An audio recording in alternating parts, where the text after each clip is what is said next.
Hello, and welcome to the World at War, here on Dire Bear. That is our Tuesday night Scion 2nd Edition Chronicle. And last week, I believe we finally wrapped up things with the Circle of the Impious. You had to chase Fritz Lloyd back to Earth.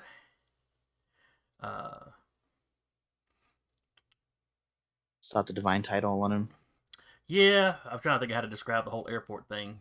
Basically, figure out the red herring he was trying to send you on.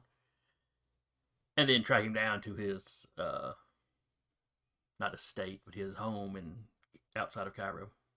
Mm-hmm. And yes, you roughed up some of his security personnel, scared the living daylights out of his maid, and then yes, slapped a divine title on him that is pretty much ruining his life. I hope you're happy. We are. I am. I'm very happy. We didn't kill anybody. I like to think that's growth. True. You might have a fair point. I mean, in some ways, you even brought your parents back from the afterlife. I wonder where they got to.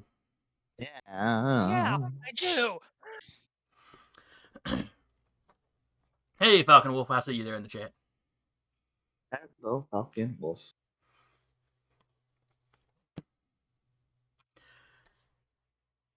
And then let's see.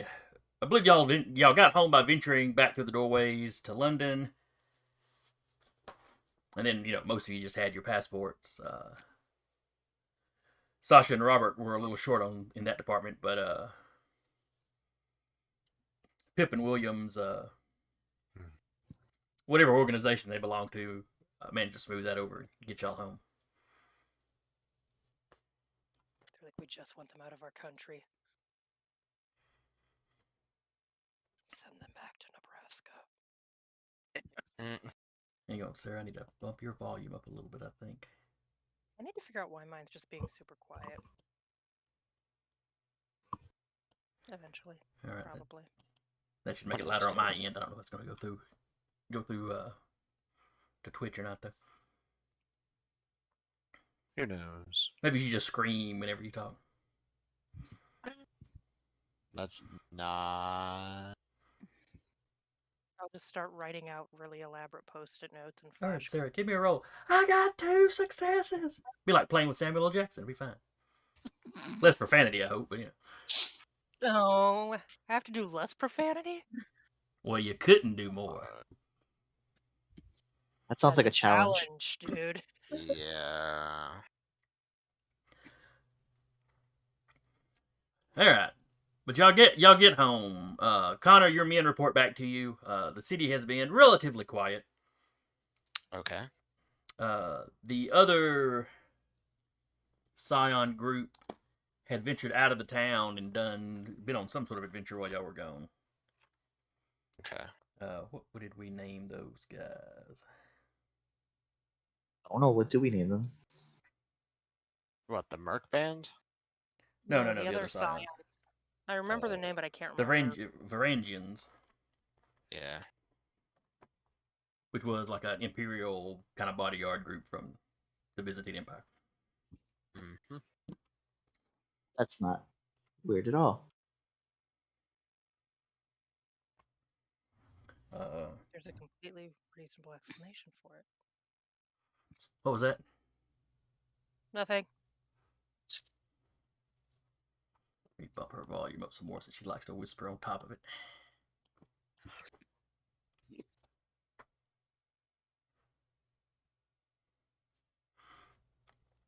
But anyway, they had gone out into the countryside and handled some sort of problem that was occurring out there. The news doesn't seem to be completely aware of what's going on.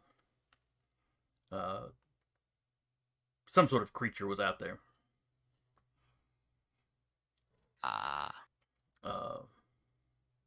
The locals are talking them up about, how much they helped and whatnot. But inside the city where you had your men keep an eye out. It's been pretty quiet. Gotcha. They've kept an eye on the shrine. They've kept an eye on Sasha's parents, or grandparents, I should say.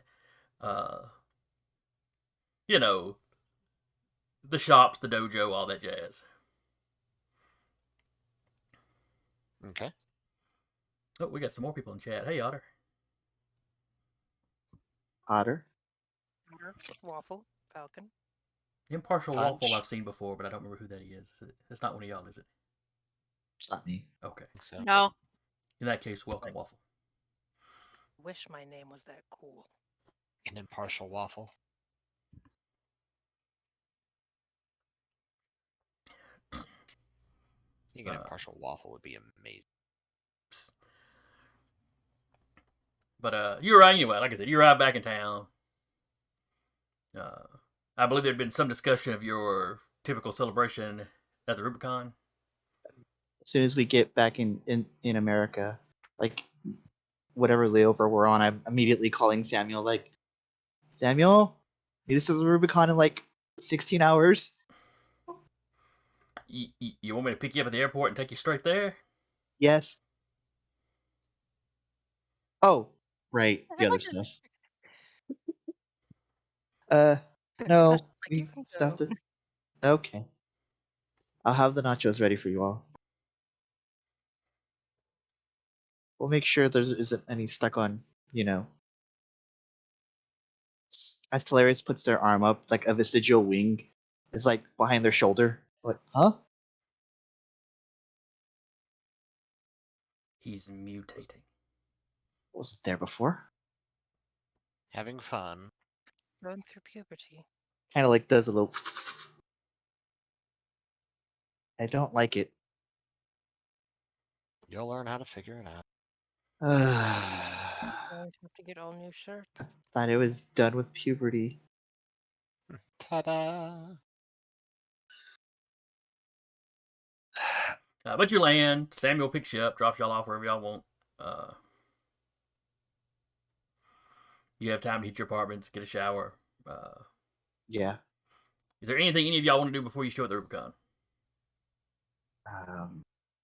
Last session, you'd said that some of Pippin Williams' circle had come back and were looking at Sasha's grandparents. Is there any progress in that area? Well, they are not part of the circle. It was a couple of their contacts they knew. Okay. Yes, if Sasha runs by to see about her grandparents, the nurse fills you in on, there hasn't been any major change. They're still in more or less a vegetative state. Now, like she said, we can get them up and walking. They follow commands to some degree. We can get them up to walking. We can get them to eat. She does mention that those specialists from England showed up, but they didn't seem to. They ran a lot of tests and asked a lot of questions, but don't seem to have really come up with anything either. The local doctors are just kind of baffled. I mean, they've scanned them for head trauma. They've done all kinds of stuff. Can't figure out what's the cause. They've run toxicology reports to see if, something was introduced into their system.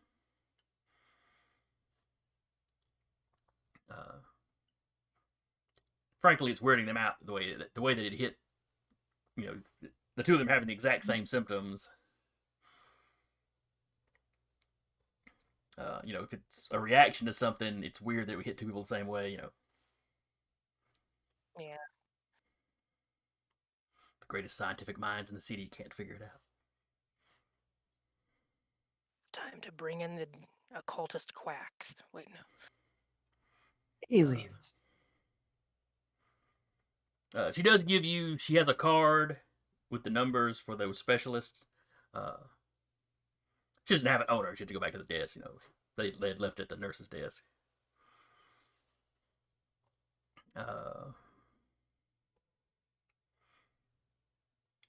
When you get there, there's also a couple of Samuel's troops. Oh. Which, you remember from beating up at the park that time. They're kind of running low-key security. they're not like perched on either side of the door. They're a little more subtle than that.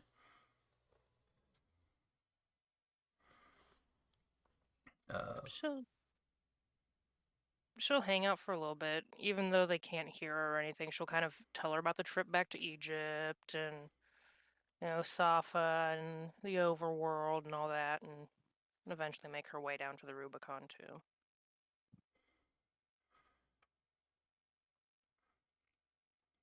You mentioned your Alright. parents.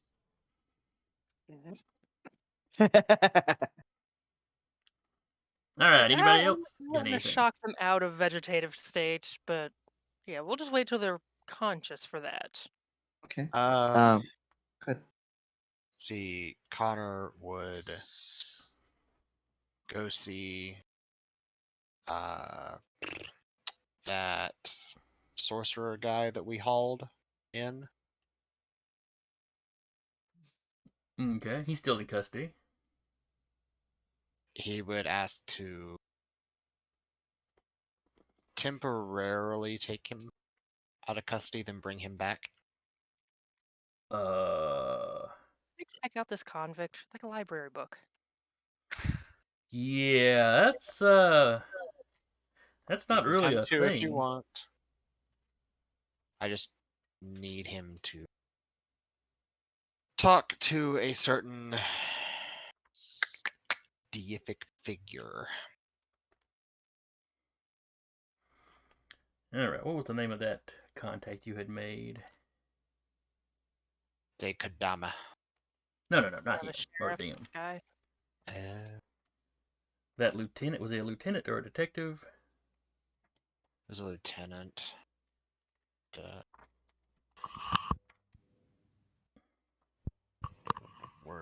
I forgot to add. That's like one contact I forgot to add to my contact list on my sheet. I know I've got his name written down. Was it Lieutenant Clint Blakely? Might It have sounds been vaguely familiar. word loads. I've got him marked down as a lieutenant anyway, so.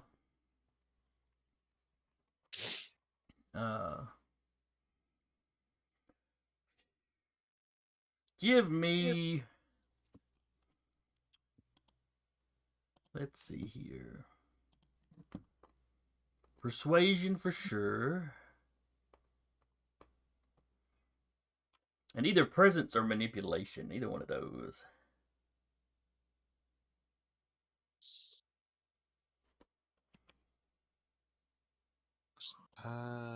Sorry. Yeah, Lieutenant. I have Lieutenant Blakely. Okay. So it was Lieutenant what Blakely? Clint.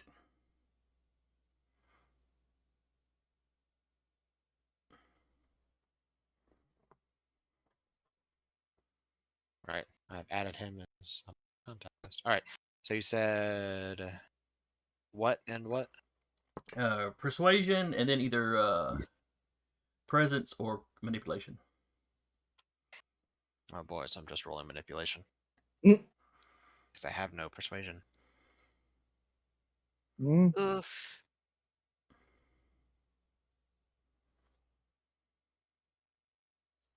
Nope.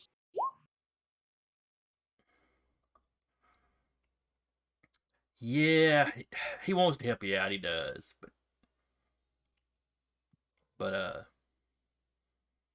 yeah, he can't. He can't. He doesn't even really have the authority to just kind of let that guy out to go and walk about. Now, if you could bring your deific friend here, he could probably arrange to let you talk to him. You know the giant tree in the park? The one you built a shrine around? Yes. He is bound to that tree. Oh. Yeah. Can he do Zoom calls? Please. From what he told me, he needs to talk to that guy so we can figure out what he did to Sasha's grandparents. Well, could he talk to him on the phone or something?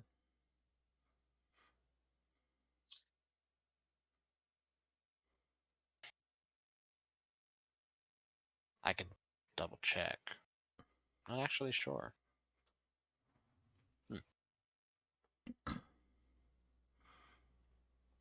A Can we say he's made a doppelganger to go watch the shrine again? Sure. I mean, I Okay. could easily see him just as soon as he arrives, popping one of those to go check out the shrine. Yeah. Since you tend to leave one there pretty regular. Yeah, so he'd do that, and he'd have the version at the shrine ask if he can talk to somebody remotely. He's never tried, but it should work. He just needs to communicate. Okay. In which case he'd say, "Well, we can try. I guess I need to use my phone." Okay. He has the sorcerer guy pulled out to a interrogation room. Okay. And you had heard that this guy had not turned state's evidence exactly, but he's basically going for as light a sentence he can get, and he's willing to squeal on anybody. Yeah. That's about right.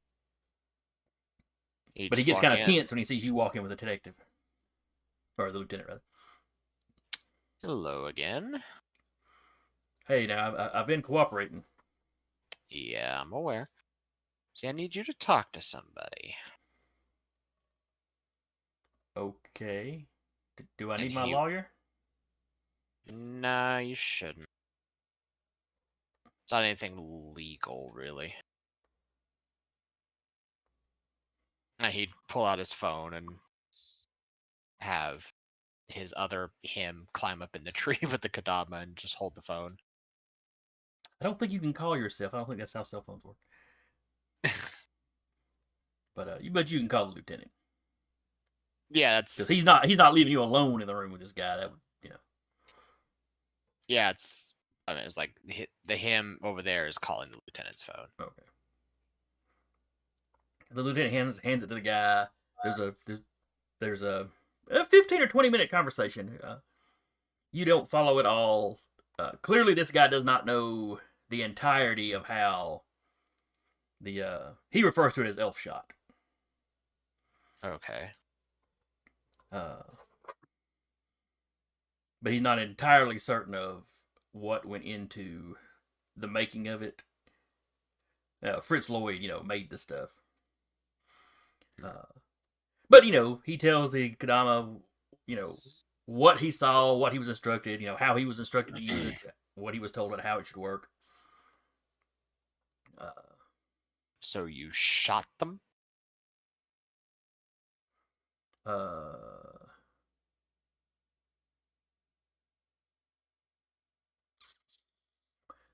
was thinking about putting it on arrows, but I don't remember if that was actually what he used or if he used a.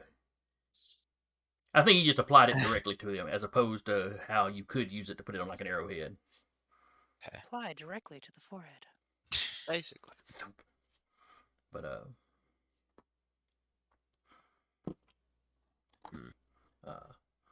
so anyway, he fills the Kadama. He fills the Kadama in. You recognize some of what he says. You don't follow all of it. Because some of it gets a little technical. Yeah. This guy was in the early stages of training into this kind of alchemical stuff, so he's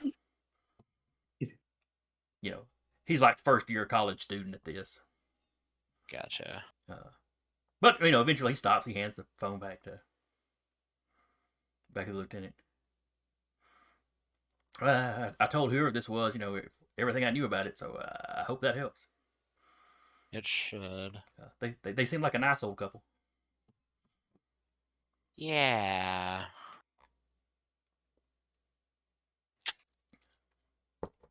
And then he'd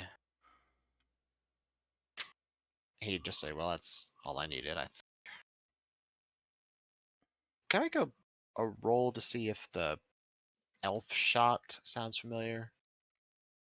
Oh, sure. Give me an occult. Because I'm about to say, because me the player knows that elves and fae are kind of synonymous with each other. But so occult and what? Oh, intellect, I guess. Cunning if you want to.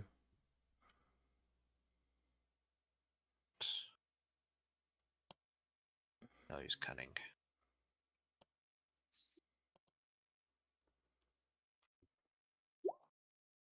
Two successes. Oh yeah, you've definitely heard that you've heard the word elf shot before. You've also heard face shot, and you know in some traditions that's probably interchangeable. Does that sound similar to what to what Robert made?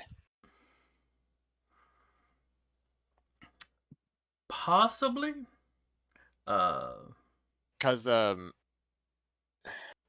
was some kind of, I remember there was like a description of what Jaden wanted him to make. I can like literally copy paste it into the chat. Oh yeah, I'm saying like this is Connor like in character going, does it sound familiar? It sounds like it's likely something similar, though this sounds like a more permanent version. Okay. So forever stunned, paralyzed.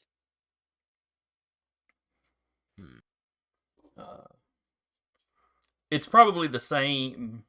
It's probably not exactly what Robert made for Jaden, but it's probably a similar sort of thing. Kind of like how if you go, I'm going to make a poison. Well, there's a wide variety of what you could make that would fall under that descriptor. Right. Hopefully, he gave the Kadama enough that the Kadama can figure something out. All right.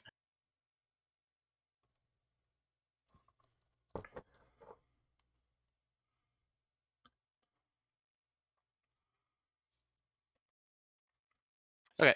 Yeah, that'd be about it.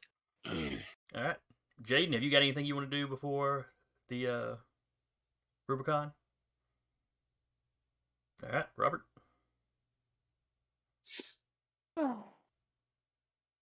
Robert would probably have checked to see. He would have probably checked to see if there had been any openings, building wise. Like, see if any buildings had recently came up for sale to possibly multi-purpose it for something else. Well, yeah, there's always real estate, being bought and sold here in the city. What sort of spot is he looking for specifically? He would be looking for some place to essentially teach his craft, like he had discussed with his father beforehand. Wanting to start like the crafting hall kind of thing, or artisans sir. guild or whatever. So he would have gone to see if he could have done anything about that. See if there was anything for sale that he could probably snatch up real quick. Okay. I mean, you don't have a ton of time before everybody be meeting at the Rubicon, but you could put together a little listing of places you wanted to go look at. Yeah, no. He'd want to put together like a listing. Like, he knows the celebration is in order, and he's not going to like delay anybody. But probably whenever they have downtime, aka after celebration, that'd probably be what he'd look into doing. But yeah, you could definitely find some spots. Some of it's just office space. Some of it's like an old warehouse, or maybe like an old, there's an old garage listed. And some other kind of smaller shop type stuff, which is probably more what he'd be wanting. Okay. I have no idea, what kind of resources you need to buy a building in this game, but I'll look into it. And of course, there's always the possibility of renting a place, at least at first. Oh yeah, he'd probably rent it just to kind of get established first. Or, buy an empty lot and just build your own overnight or something. Oh, well, yeah, there is that. probably be the easier of the lot, to be honest. And empty lots would probably be cheaper. Mm. Probably, yeah. As long as it's not like downtown or something.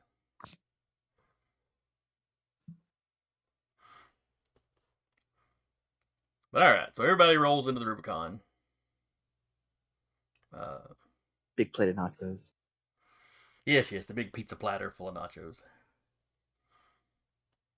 Now you walk in,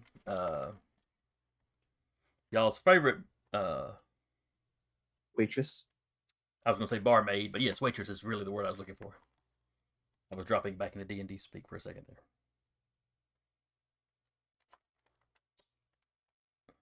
Was Bridget her name? Yes. All right. Either that or I'm thinking of Overwatch. But she's there. She kind of waves y'all as y'all come in, and immediately kind of waves y'all over to one table, and then she immediately walks and comes out with the nachos. Samuel had called ahead. Anthony is behind the bar. You're early enough that it's mostly normal folks in here right now. Mm-hmm. The night clientele hasn't quite started drifting in. I've sort of figured out how to like fold the wings in so that they're not like entirely visible. And at worst, it looks like I'm wearing a sports bra, which is fine. So you just laying them down your back, or you folding them up under your arms across your chest? So they're like right under the back here. Mm-hmm. So they just kind of fold back like that. Okay. Just like that. Just like. If they ever get full size, you should wear them like a cloak, like the Gargoyles did. The old Disney cartoon. Really cool, actually. Telarius also doesn't quite look like Telarius at the moment. They are shifting their face a little bit. Not unrecognizable. It's just like, oh, you did something with your face there. Most of those outward signs, generally, they're only going when you're invoking one of your powers, if I remember right. Yeah, it's just something to play with for now. Okay. It's just some fun esoterica that they're learning about themselves. They're a late bloomer when it comes to being a scion compared to, say, Connor.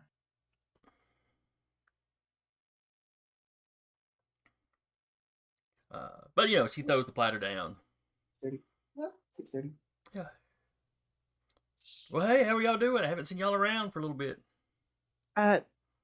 We were business on the other side of the world, as per usual. Ooh, y'all are really coming up if they've already got y'all running around globetrotting.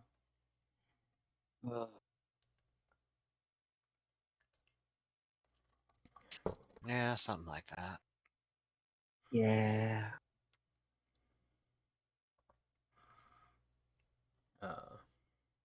Your buddies were busy while you were gone.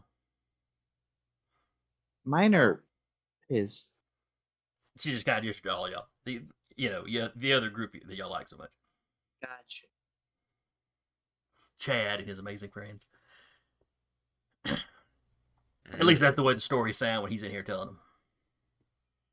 I wouldn't exactly go with amazing myself, but anyway, continue.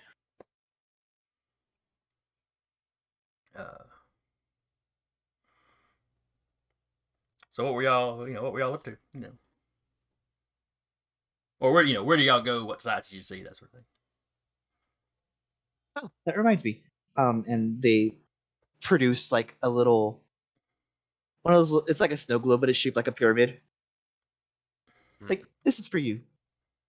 Oh, y'all went to Egypt. Or maybe Las Vegas. Egypt.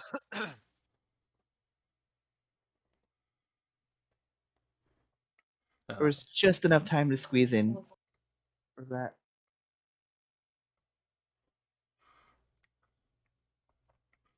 She kind of looks at it for a little bit, thanks you, disappears into her apron.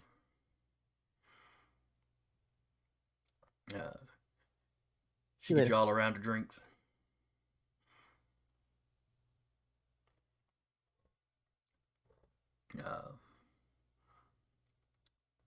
So y'all eat, you drink. A couple hours later, or an hour or so later, the style of clientele starts kind of swapping out. Good, good, good. Hilarious is quietly on the lookout for their father.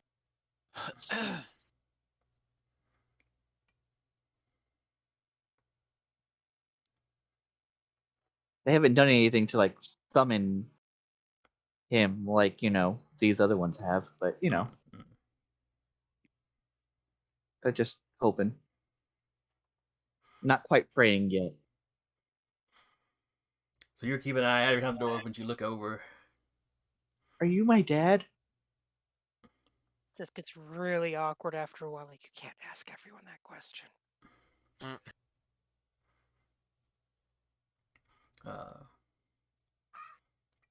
So you've just been disappointed enough that finally the door opens and you don't look until you notice a lot of people in the bar kind of going.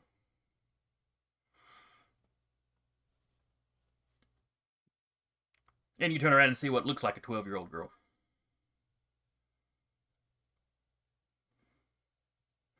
She's barefoot, wearing kind of outdoorsy clothes.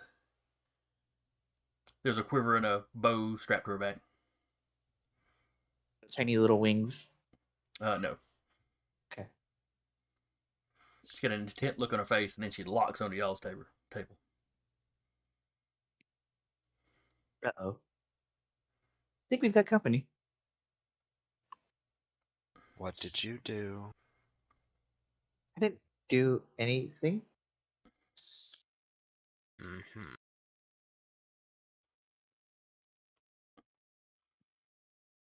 But she basically marches right up to the table, and stops next to Jaden's chair. Ah, it wasn't me.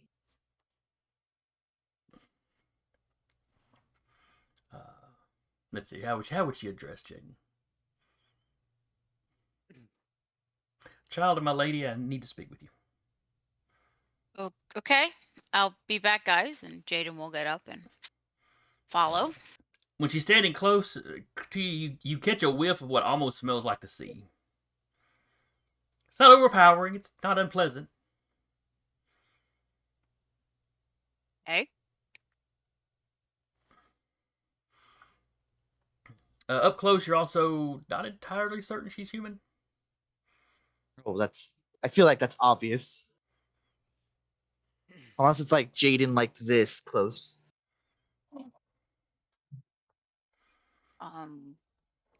So she'll move them to an area where there's not a lot of people. Be like, so what do you need me for? I bear a message from your mother. Okay.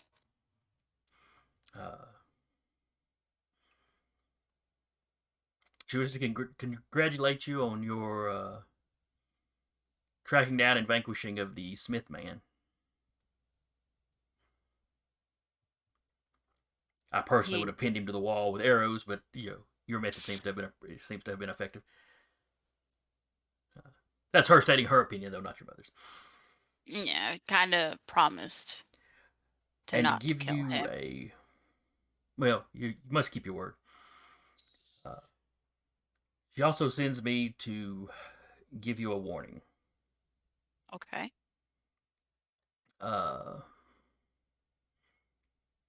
She would it be her grandmother or great grandmother? Uh-oh. Depends. Who is it? Fucking with the Titans. It depends on who the person is. Mm-hmm. I somewhat know Greek mythology enough to figure out who it would be. All right, let me pull up the old Greek family tree here. Because Artemis's mother is Leto. Yes, Leto is a Titaness. Yes. Though also considered the goddess of shoot, I forget what. I know modesty is kind of worked in there. And some other stuff. But that's neither here nor there. Let's see, so that would be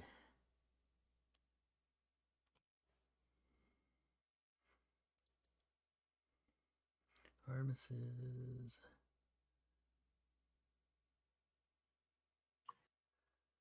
Alright, so that would be Artemis's father. Grandmother. Alright, so this would be Artemis's great grandmother, so your great great grandmother. Oh boy. Gaia has taken an interest in your city. Fuck. Okay, this so is right. Mother Earth wants the city. Uh, Okay. Your mother wants to stress that she does not know what the Earth Mother's interest is, whether it's really in the city or someone in the city or some group in the city. The city has, several scions dwelling here. I mean, there's your band. The other band. The other band. She gestures towards Antony behind the bar. There are a few associated with this bar. Though you and the Varangians are the most active.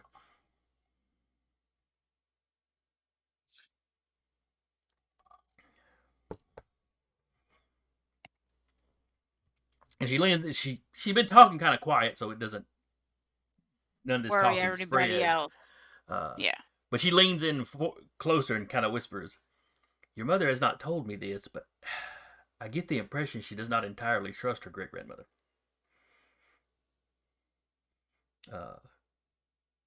Love and respect, absolutely, but I'm not sure she entirely trusts her.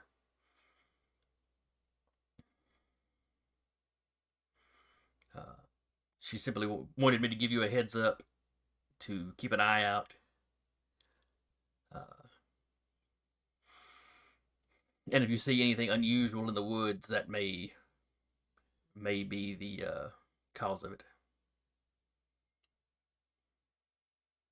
All right. Thank you for the. Tell my mother I thank her for the warning. Of course. I will leave you to your friends. And she kind of gives the guys at the table the ugly eye, the ugly eyeball or whatever.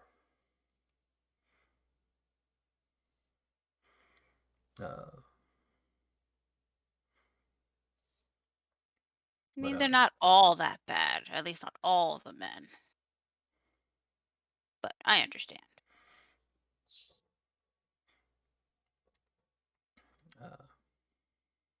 Once someone's you, not talking said, serious. you say like, "Oh, men aren't bad." She just got a patch in the arm. I know. Yeah. Preserve your purity. Preserve And your purity. She comes up just shy of kind of doing this number as she walks by Connor and Robert. Hilarious doesn't get attention from Artemis. Nor does Sasha. She is completely fine with that. What was this number? I'm not on camera. I didn't see it.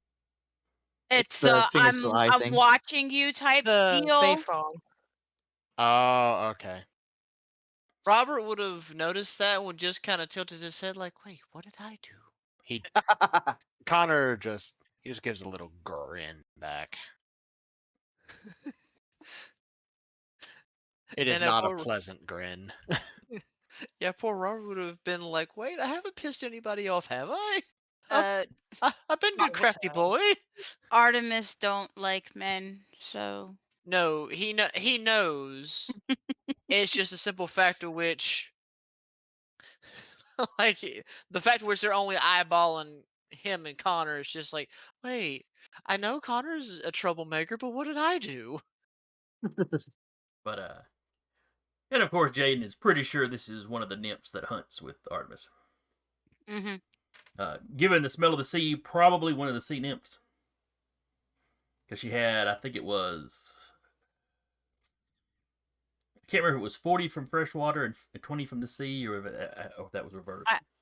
I mean, let me check. Maybe it's not important. She's one of the sea ones, obviously, but Yeah.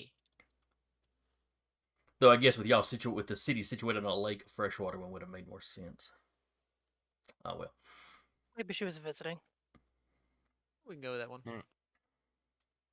That's true. They hunt everywhere. But anyway, she walks back out.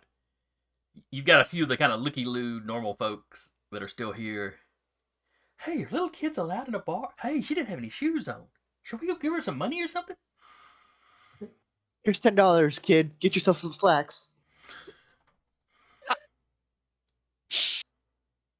Uh,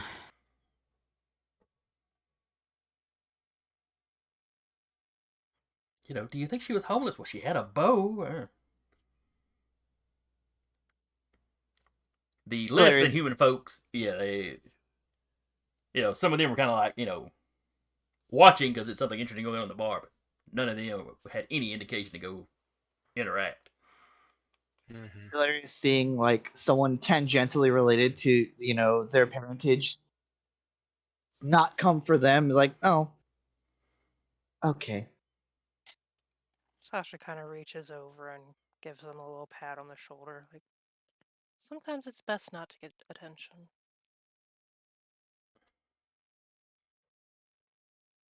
You're probably right. I'm sure when they have something for you, they'll come talk to you. Just seems Uh. like Artemis has something for Jaden every other day. And Whether or not that's a Jaden good thing, will walk up at that point and be like, I'm sorry? it's not your fault. Just a little salty. But our great great great great grandmother Too many grades. has an interest in this place. That's not good.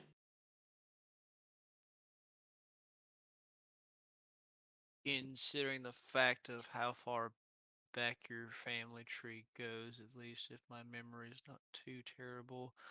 Mother Earth is very interested in Olympus. Oh, that's concerning. Oh, that's just lovely. Aren't they, my mythology's a bit rusty, but aren't they? Titans? Yeah, that. Yeah, they're Titans. Yeah, Yes, you're correct. yes, but you forget all the other Titans were shoved back into her. She's the mother of them, so she wasn't technically put into Tartarus. Uh-huh. Is this Hey, gonna listen, be one of those? me as Rappy, I've read a lot into it, so like they can say that like Tartarus is technically they shoved the Titans back to where they came from, and where they came from was her. Does that mean Gaia is gonna do some sort of like Trojan horse when they get here? The worst unboxing ever. I mean, Well, that's now, the storyteller's transgression at this point. you We would can't also know that control. Gaia sided with the gods in the first war of the Until Titans. But yeah. then, after Zeus ascended to Screw- power, she also gave birth to Typhoon, who was the last Titan to really challenge Zeus for power. and he shoved Typhoon, I think, back as well with the rest of the other Titans. Yes, they were all banished to Tartarus. Yeah, with the Cyclopses and the 100 arms and legs and whatever to watch them for 100-arm one, eternity. yeah. Yeah. To guard the gates forever. So, the mother of all of your Titans. Yeah. And gods. And gods. Mhm. Yeah. Where we all came from.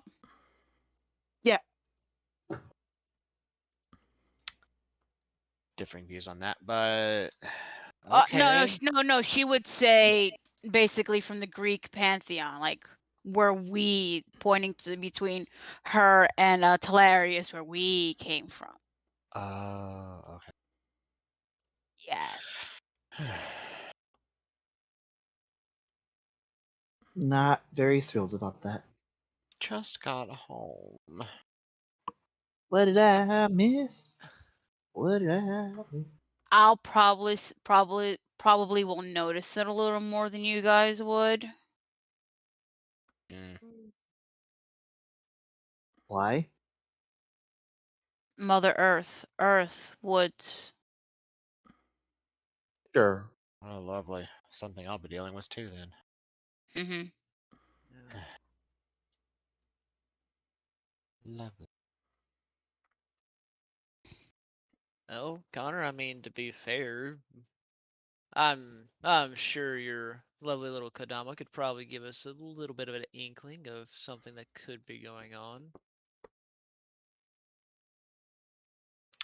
True. Right, and then Robert kind of stops, scratches his beard a little bit, and he's like, "You know what? I think there might be something I could do myself. I have to go get me a few little stones and take some time to do a little bit of carving, but possibly get some ideas myself." Hmm.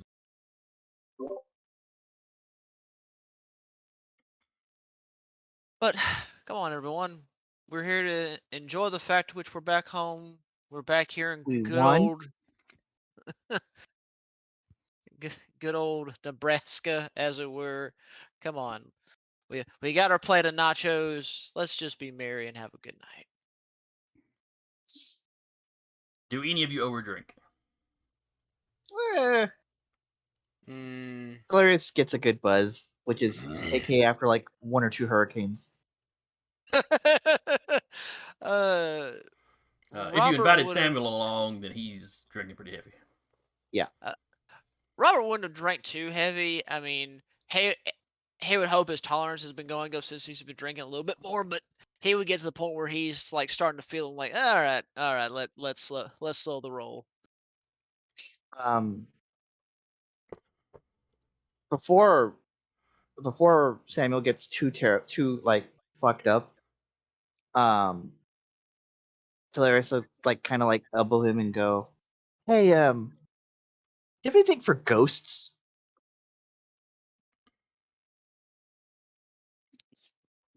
Hey, my boy. So you're asking Samuel? Yeah. Not really. Best not to mess with the dead. I tend to agree. Until they mess with us. What spirit have you pissed off? Fritz Lloyd had spirit, and it like they'll like open their coat a little bit where the scar is still there. Oh, that's a nice one. Yeah.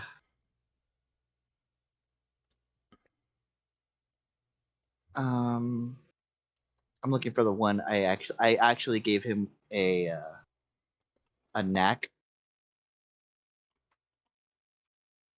I'm trying to remember which one it was. Oh, here it is.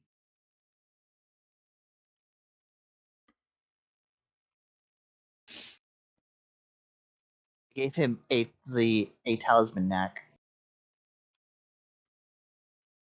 which is why he's so damn expensive. Bless an object you wish to protect. Bless an object usually belonging to someone you wish to protect but not required, and make an axe deal roll. If any successes are achieved, it then grants the bearer 2 enhancement.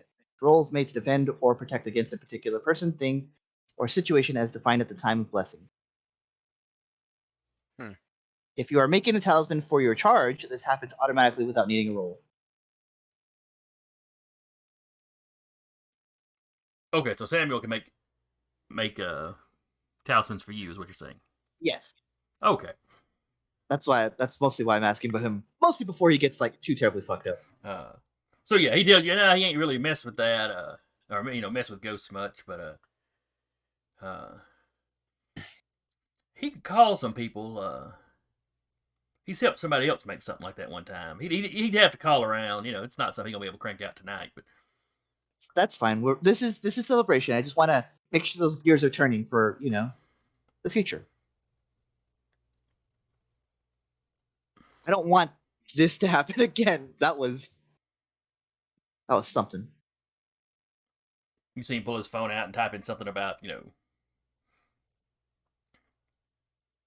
ghost talisman hilarious. I won't forget. I'm setting notes. At this point, Connor, listening to all this, turns to Sasha and goes, "So, About them ghosts. Just eating nachos.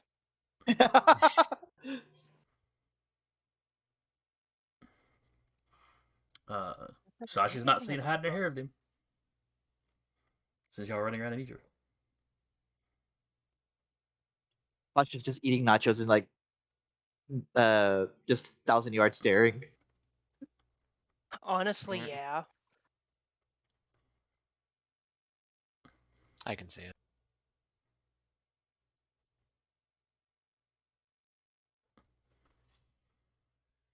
So what's Look. with this thing? The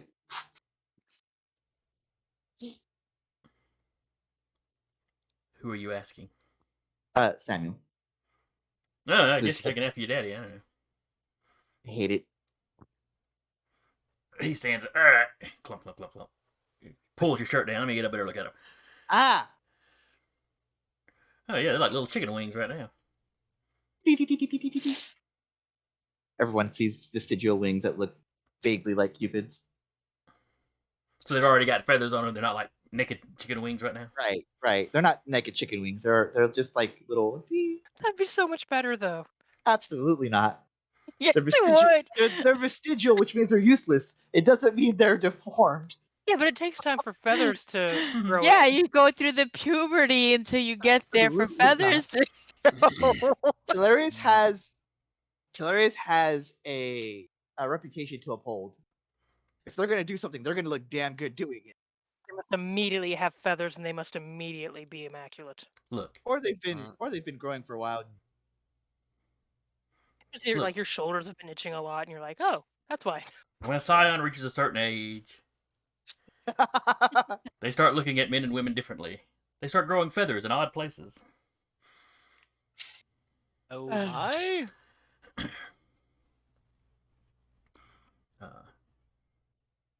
He kind of pokes at one of them. Huh. It, Usually like, these things kind of come and go at your stage.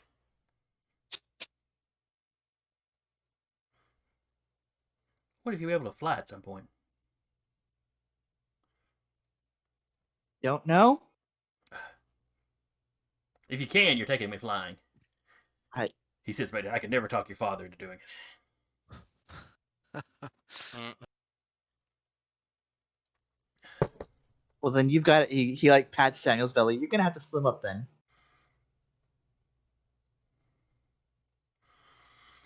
That's all muscle. And he hits it, and it just kind of quivers. This is the bad kind of undulation. Full circle.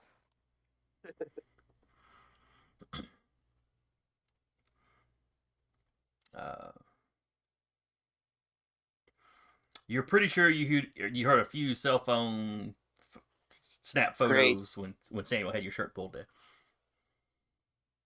down. Man. Connor is just snickering. He's look Samuel. So that's all muscle, huh? They're putting up their coat back on. Yeah, it may have a slight coating over it, just protect me from the cold. Uh huh. Who asked you anyway? Grabs another beer. Hilarious is quietly like very subtly just like deleting every photo that was taken. They've taken a Do lot you of know? photos of y'all. I'll say. Do you know who took them? They're going through every phone in the bar. Several of the Looky Loos had snapped pictures of y'all. Because you're pretty famous at this point, especially here in town. Yeah. Just making sure anything with wings click. Yeah, there was only one person that quickly snapped several pictures of the wings. Yep, those are all gone. The kind of regular night clientele, they've got a little more dignity about it than that. Yeah. At least ask for consent. I will actually leave like a little notepad note on there. The next time you do that, please ask for consent first. Then sign it to Hilarious and Moriad. And then they sue you for hacking their phone. No, but the no one next will day ever- you probably do find several people on Twitter and stuff talking about their encounter. no one will ever believe them because it's just a notepad. They seem more thrilled by it than anything. Mm-hmm. But anyway, your night out kind of wraps up.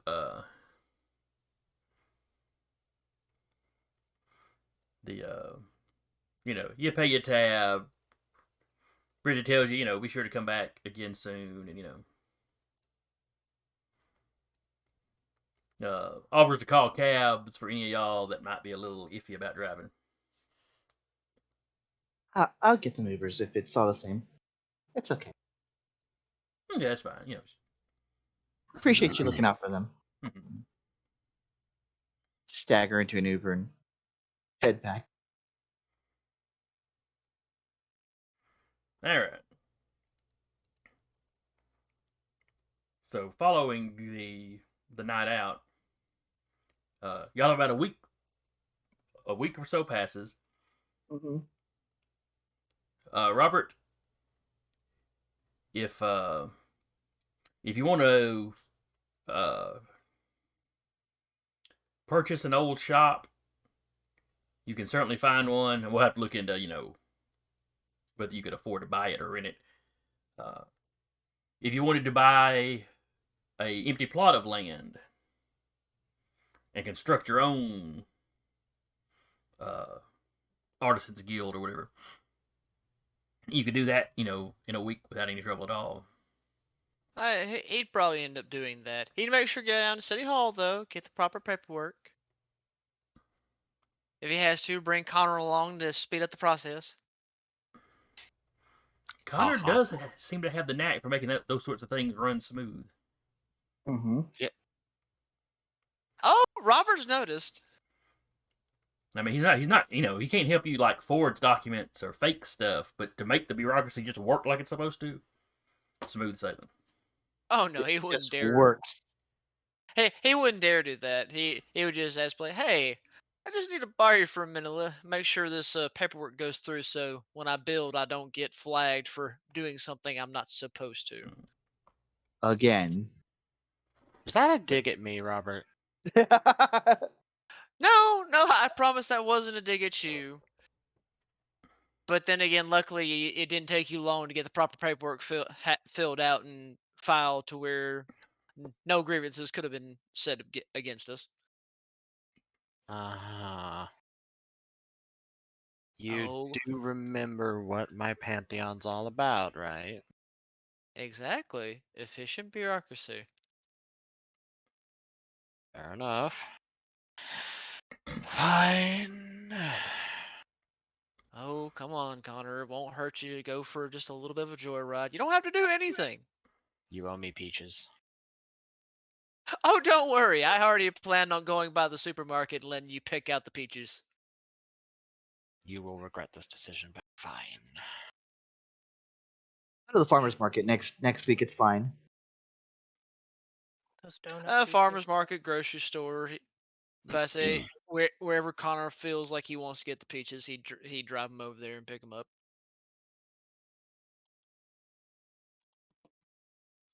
Jaden, Yeah, over the next week, you get your grades back, and you have passed the classes for this semester. Wait.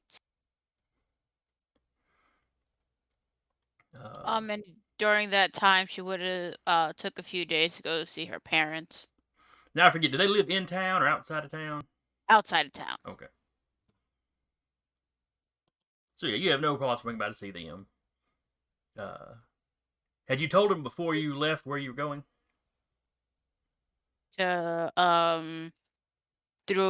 she wouldn't have told them that she went across the pond. Do you tell them now? Yeah. Okay. Well, they're asking how England was and what you saw while you were there. And, We kind of spent more time in Egypt than England. Oh, that's quite a bit further. Portals. That gets a look. Oh, this was a kind of business trip, I see. Yes. And they kind of quiz you about, how dangerous was it? Were you careful? Did you get hurt? Didn't get hurt at all. We were as careful as we could be.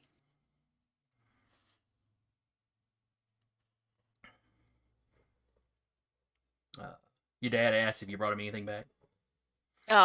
She would have gotten souvenirs and would have given her parents like a T-shirt from over there each. Also, during that week, while you're taking one of the classes you teach, on kind of a nature run through through that big park, national forest that's across the lake. Mm-hmm. You run into basically what seems to be an apple orchard. You're familiar with this area, and there's a few apple trees scattered through these woods, but there wasn't anything like this. But these things are full grown, they look old. In fact, everything in the area around them is a lot lusher than usual. Now, it's very pretty. All your students are very taken with it.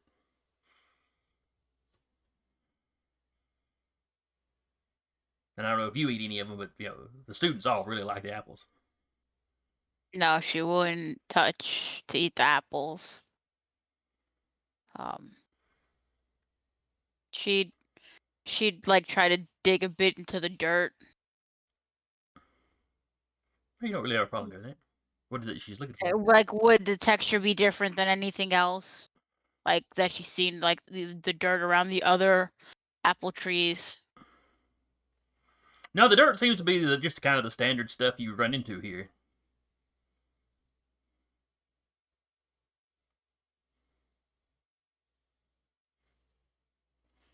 She'd grab an apple, but she'd put her in her little pack that she carries with her. Okay.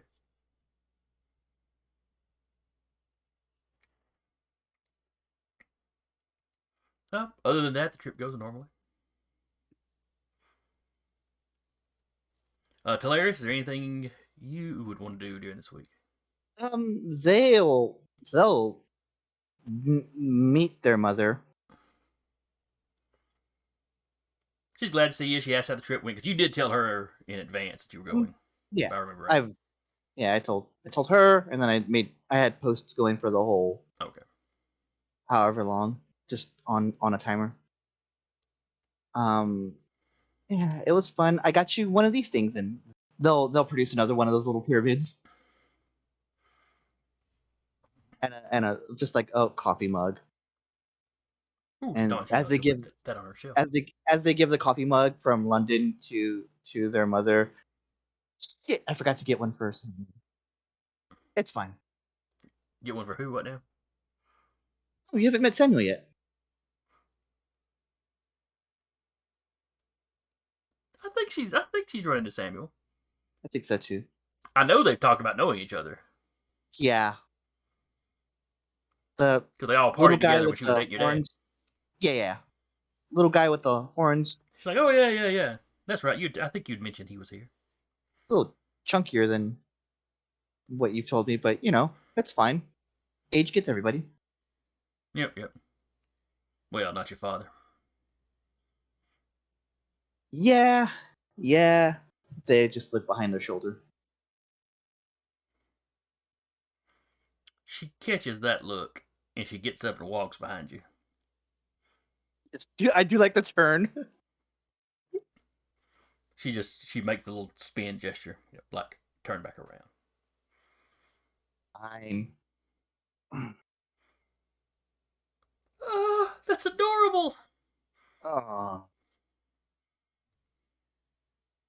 Can you fly with him yet?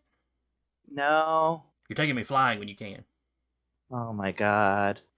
You and Samuel both said that. I'm just gonna get both of you like this. Should I go first because I'm your mother, or Samuel because he could never talk your father into it? He's mentioned that.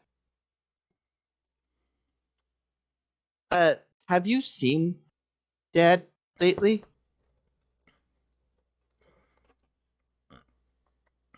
Oh no, hon, I can't say that I have.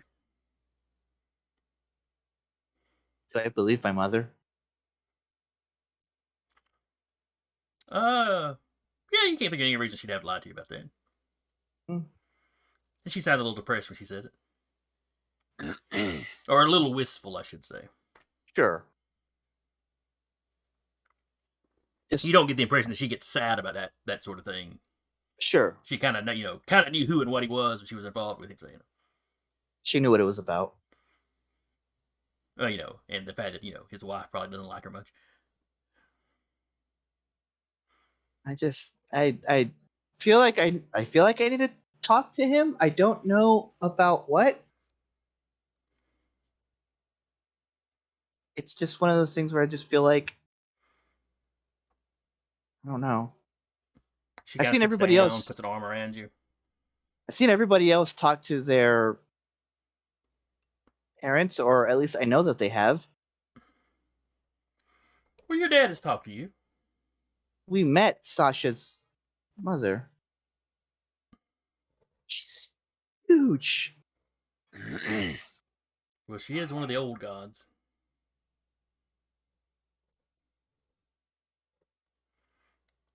The Mm, Egyptians go back quite a ways. yeah. Yes, you're right. He has talked to me. I don't know. So, there's something to be said about checking in, I guess. Hun, let me level with you. Oh, this is gonna be good. None of them deities are good about checking in regularly. I think I don't know if it's their sense of time, if it's just their perspective. Uh, don't take it the wrong way. There's no telling how many children your father may have. Oh, I'm sure I this close to thinking Chad is one of them. You've seen that Chad guy on TV, right? Oh yeah, from the other band. Yeah, the cute The one. big guy. Oh, Yeah, he's very muscly. he's all right looking. But then he also has like 40 kids or something. Virile. Yeah, so I would not be surprised if he was with or if we were like what is it, stepbrothers or something? I don't know. Well, there's more fertility gods than your father. That's also true. Oh well, it's good to see you, Mom.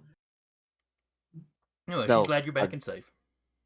yeah, they'll hug their mom and go, and then immediately like text Sasha like, "Hey, can I talk to you for like 5 seconds?"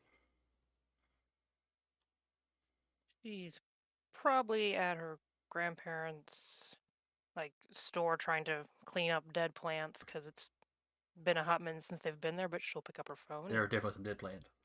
Oh yeah, she's like, There's several of them you can probably salvage.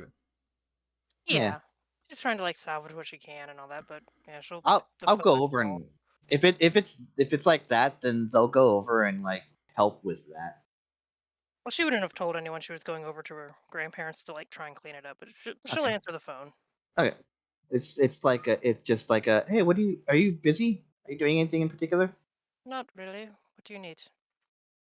What's the sound of that pot crashing? No, I'm just kidding. Why are there plants weeping in the background? Wrong game. Um,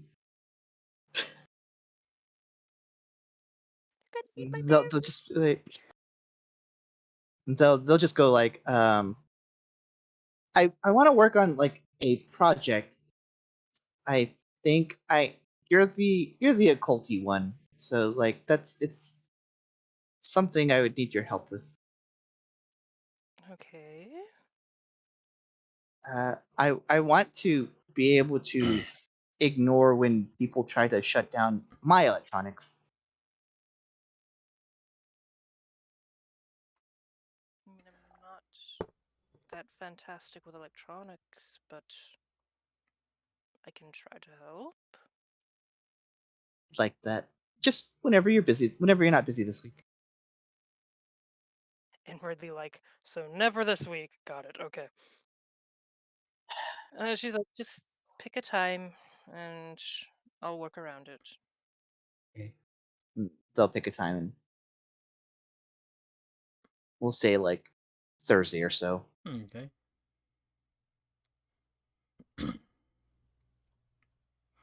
Sasha, do you ever contact those specialists?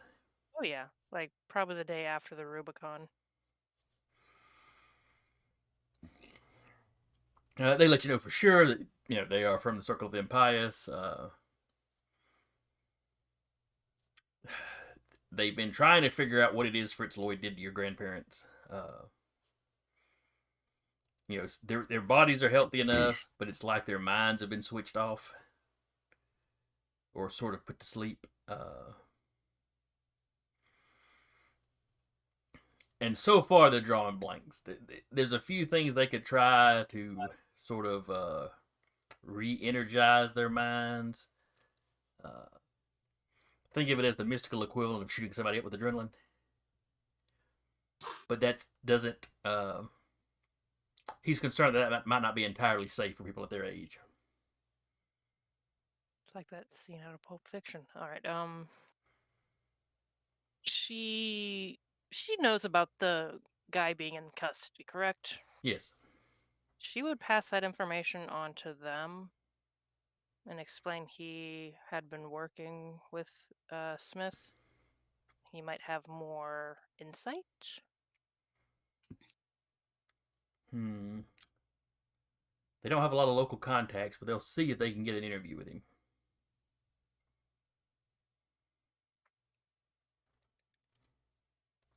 Do you know anyone local that might be able to help us facilitate that?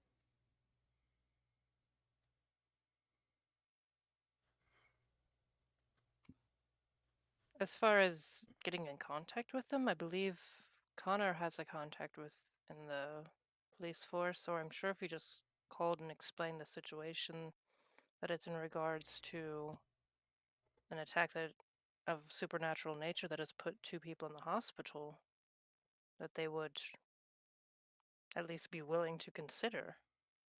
If you have Connor's number, they'll give him a call.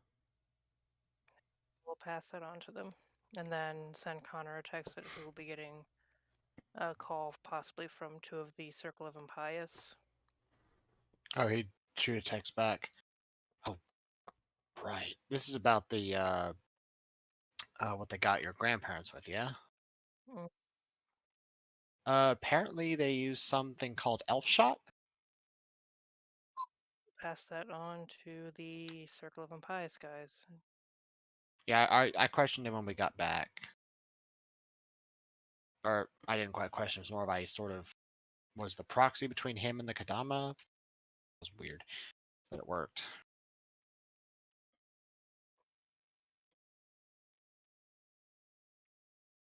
Okay, Connor. Yes. Of course, the circle mystics do contact you at some point. Uh-huh. And you have no problem setting up for them to go in and talk to the guy. Yeah. You got a pretty good working relationship with the police at this point. Which is weird considering his background, but it's very strange. At this point, I think it's more like the police are sort of using him as an example of, see, this is what a good lifestyle can do. You can turn you from a gangster into a guy who saves the city. But and it's a very similar conversation. Though at the end, the Impious guys are just kind of shaking their head. Smith is a hack. They don't say this to you, Connor. They're kind of discussing it between themselves. And one of them mumbles about Smith being a hack. And the other one kind of nods along. Yeah, he just jumbled a bunch of stuff together. this is kind of the vibe I got from him. But it gives them something to start working with, and they'll send the information they've got back to the Chantry. Yeah. Let some of the folks there do some research. They feel terrible about what happened. Well, they feel like they should have kept a closer eye on Fritz Lloyd's father after he was kicked out. Connor just nodding, like, yes, you should have. Is there anything else Connor wants to do during this week? Yeah, he's going to call up Chris and say, "Hey, I need a group meeting with all of you." Oh, yes, sir. Name it. Yes, Chris Flanagan. Yes. Yeah, sure. He can pull all the guys in. You know, he's always got a couple patrolling. They always leave at least one at the hospital. Mhm. Keeping kind of an eye on Sasha's grandparents. Yeah, everyone will go back to their assignments when we're done with the talk. I just need to talk to y'all about a few things. And they'll be happy to meet you, you know, at the dojo, at your apartment, wherever you want to meet. He'll just They've, of course, I'll got have their them- own apartments by this point, so. yeah, he'll just spot that.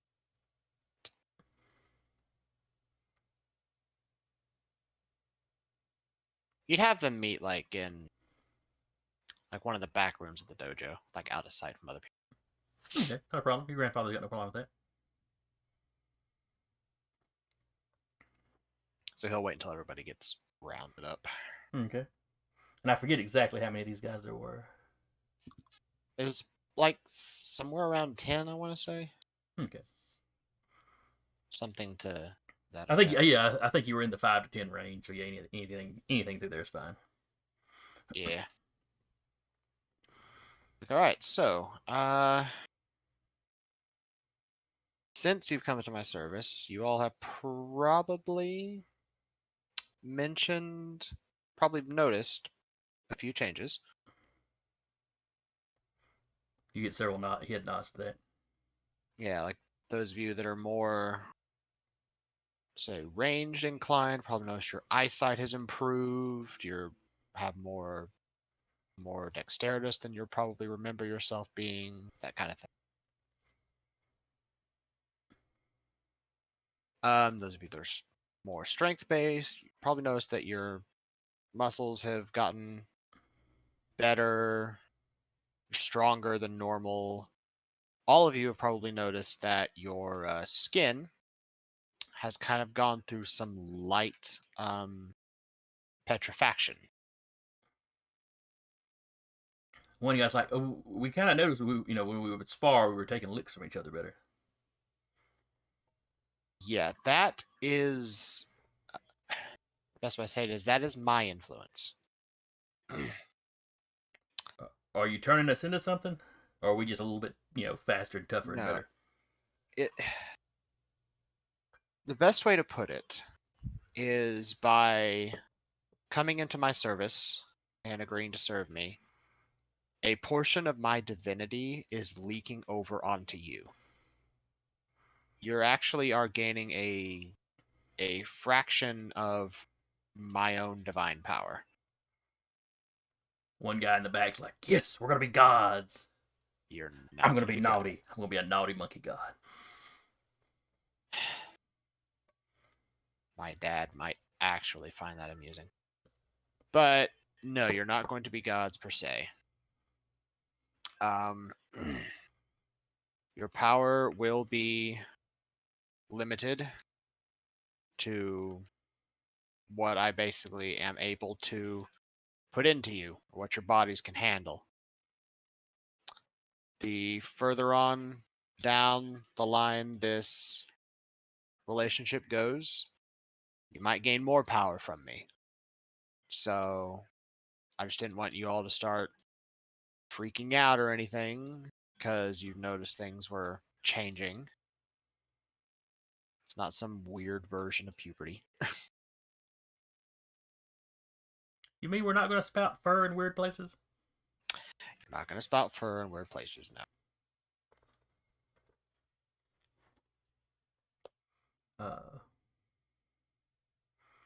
So Chris is kind of nodding, listening, showing. So we're all going to be a little amped up, Effectively, but we shouldn't yeah. go try juggling cars or anything, No, or should not go dry juggling cars. or assuming we're bulletproof or anything like that. No.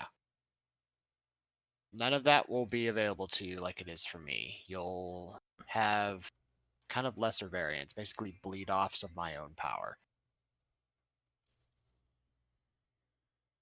Okay. And you had told Chris in advance that there was probably going to be some side effects. So, have you decided what you're going to call this group yet? No. Oh boy, here we go again. Yeah. Now, I did want to let you know that the more this goes on, the stronger your skin will probably get. I am tied to the earth, so you'll probably notice some more petrifaction along your skin. You'll be tougher. You'll probably take blows better than an average mortal, that's for sure. Much better, actually. I will say, depending on how well you do, or how well this sort of business/working relationship goes between us, I might actually grant you some more major powers of my own divinity, some of my own divine strength and power, as opposed to just bleed offs. Well, So. you see a lot of interested looks there. But that will depend on you all.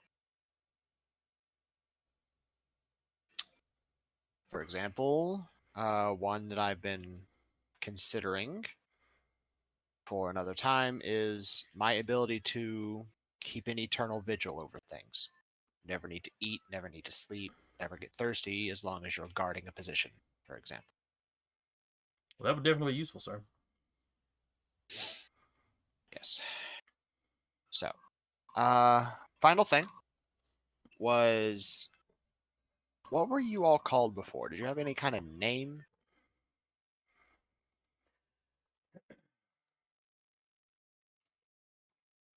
Oh, they were like Flanagan Security Services or something like that. Very generic kind of company name. Okay. Or security consultants or something like that.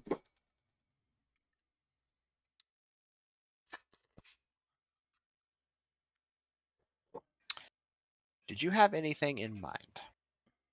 I'll admit most of my thought process has been the mission had us running around globetrotting this past little while. So if you had any names in particular you might have wanted to take, or any ideas, feel free to run them by me.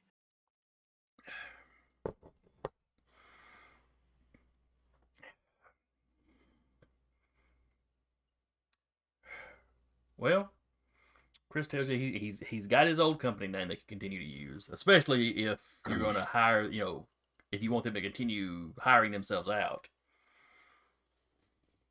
They're going to work exclusively for you. Then they do need to find some kind of way to get paid. Yeah. I mean, just to cover their living expenses and stuff. Right. Might do something where maybe half the crew is off on jobs at any given time, and the other half is here assisting you. It's just stuff to be worked out. He's not sure. He's not sure what your level of resources are. If you can just afford to put them all on the payroll and be done with it, or. But he knows you work at a local dojo, so he doesn't figure he doesn't figure you're rich. Yeah, that sounds good. Okay, so keep your name, and we can work that arrangement out. Half is out doing jobs, or the other half is on standby, I suppose. That'll work. Okay. Especially with these amped up abilities, we should be able to, once we kind of establish what we can do, we should be able to pull in bigger jobs. Yeah. There is one thing I would like to caution you all about, though. One of the sort of, if y'all any of you play like Dungeons and Dragons, you'd understand the term. One of my domains is warfare.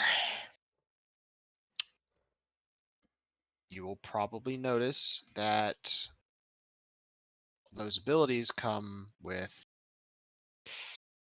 You can get a little intense in combat. Have any of you noticed that?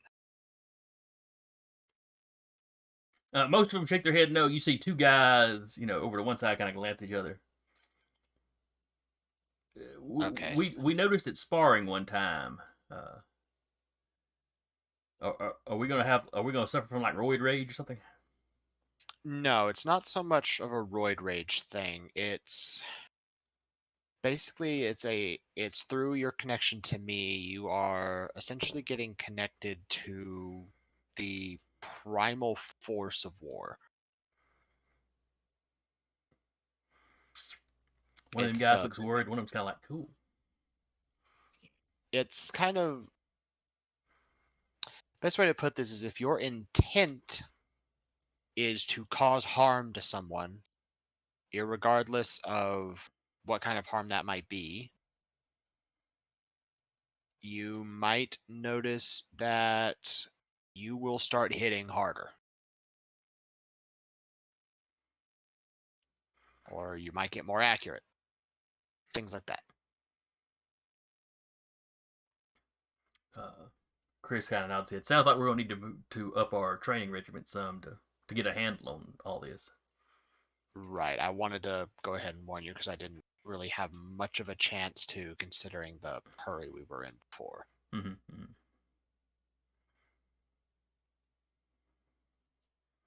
Other than that, that's all I had for you all. As I said, continue to do well, and I will see about granting some more of my divine power to you all to help with your tasks. Sound fair? All right. They all seem to be pretty enthusiastic. Chris dismisses them all. He makes sure you have a list of everyone's phone numbers and home addresses. Okay. He's taking care of some kind of business-esque side of things. Okay. We'll come up with a full list of names for these guys at some point. But Well, I'll say, the book. And by we, I mean you. Yeah, I figured. The book did say, like, if it's a group, you'll only make, like, a few. Yeah, that's fine. Like, your primary contacts. Like, in this case, that's specifically where I wrote down Chris Flanagan. Yeah. Probably Because he's him the and his company second, leader. and maybe one other person. Yeah.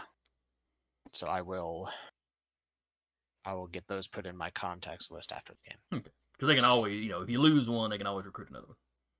Yeah. I mean, unless you start losing them really quick, then you get a reputation. Yeah. Fortunately, if they do decide to leave, I automatically recoup the birthright points back Yeah. that I can spend in other things immediately. So. All right. Was there anybody else that had anything they wanted to do this week? Just besides the looking into the phone thing, or the electronics in general. Yeah, we'll have to look at I don't know if that would be a boon you'd need, or if there's a knack that would cover that. I think there's one in the book itself.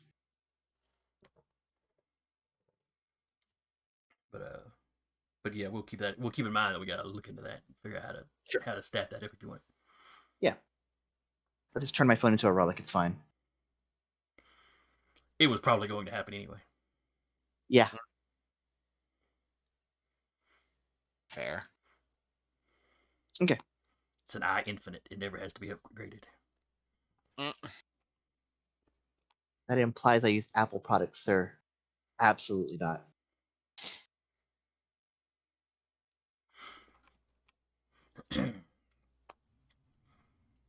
All right. So the Kadama eventually gets back with you. Okay. Tells you this.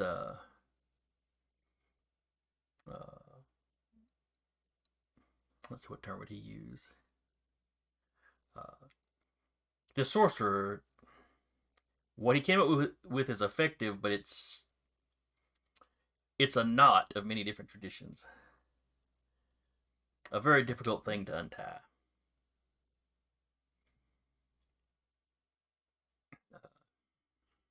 The roots of it seem to be a combination of Celtic tradition with some Greek sort of alchemy thrown into it.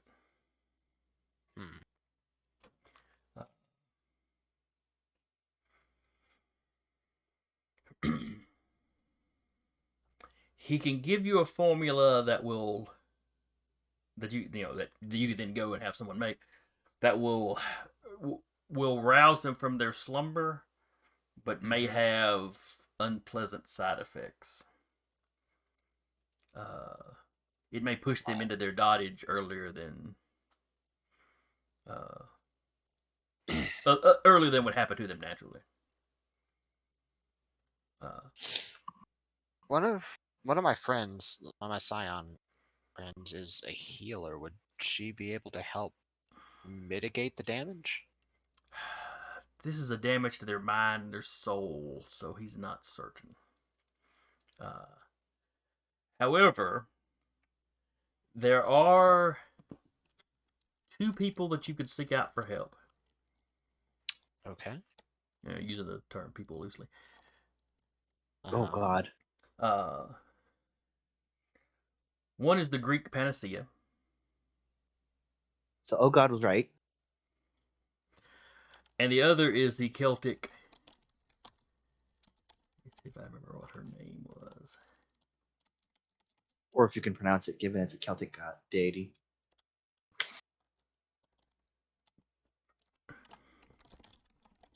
This is letter soup and good luck. You have so Except little for faith in me. sneezing. It's not about a faith in you. It's a lack of faith in the Celtic language.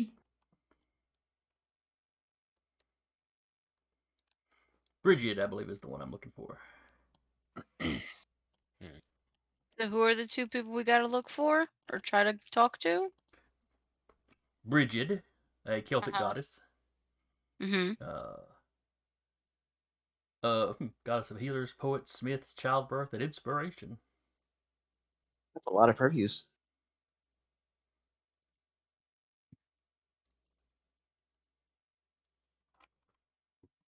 They also cover fire and hearth. I'm just looking at the mythological stuff, not the game terms.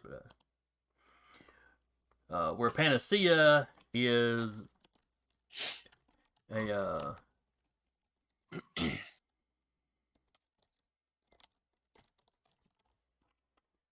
let's see, a goddess of universal remedy.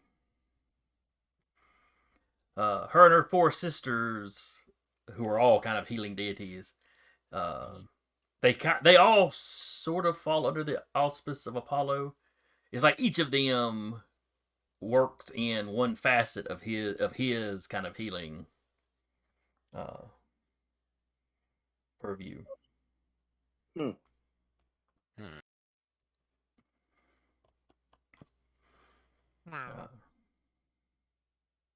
Okay. But a combination of their remedies should be able to restore her grandparents with their full faculties. A combination? Yes. Holy Okay. Like I said, the issue isn't their physical well-being. It's more of their, mental and spiritual. Right. Oh boy, we're going home, Jaden. Right. So basically, what you're saying is we need to go to the Greeks and the Celts Indeed. and get a combination of their remedies. I mean, I could Yes. always try. Wait, she's not even with them. Yeah. Trying This is in just my head. Kadama talking to whichever Connor is mining the shrine. Mhm. Which technically is all the Connors, but yeah. Well, yeah. Okay. Ugh. Fuck balls. All right. I'll ask. This is gonna be a trip and a half. All right, and then he'll real Connor perks up and goes, "Fuck," and then just goes to find Sasha. She's where she has been all week, neck deep Yeah. in dead plants. Mhm. Well, He you've cleared out just- most of the dead ones now. Yeah. If you've been running the shop, it's been open. Lots of people have been coming in. A few of them have been buying things. You know, a lot of it is people coming in to ask about your grandparents. She's just doing that thing. Smoochums is out back somewhere in a wading pool. Yeah. It's filled with blood at this point. No. At some point, Connor pops in and goes, "Hey, Sasha, What? I need to talk to you." Hey. And he'd Uh, sort of wait until there's a uh, private spot. one of your grandmother's friends is in. You know, if you need to talk to him, I'll keep an eye on the front. You know, I'll Okay. just call you if there's something needs to be done with the register. Just nods and goes probably out back.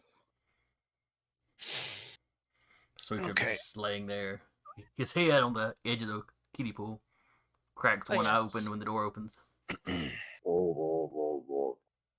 So, I got some good news and some. This is going to be a long fucking trek news, and the good news kind of turns into maybe some bad news. Just pick a point and start. It can't get any worse. Okay, well, the Kadama has found a remedy for your grandparents. Okay. It'll wake them up, Okay. but they'll kind of go senile a lot earlier than expected.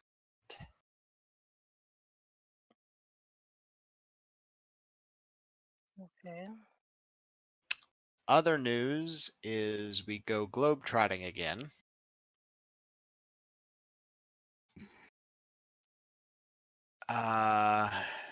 We have to go find Panacea with the Greek pantheon tied to Apollo. Then we have to go find Brigid, the goddess of healing with the Celtic pantheon, or the Tuatha De Danann, we want to talk to them about. And then we have to bring them back to get a combination of both of their cures to make one that will wake your grandparents up with no side effects.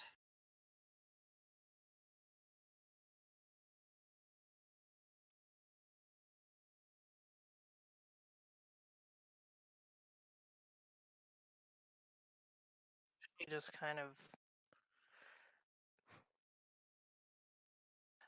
just kind of nods. I'm trying. No, I appreciate it. I really do. It's just yeah, trying to do all of that and everything else and I Yeah. don't know. I'll call around and see if anyone knows of any scions that might have connection to those gods. Perhaps they could contact them. Well, I don't know about the Tuatha De Danann. Could always bug like Telarius about Panacea. I mean, Jaden maybe, but my mythology is correct, Artemis and Apollo don't really get along. They're twins.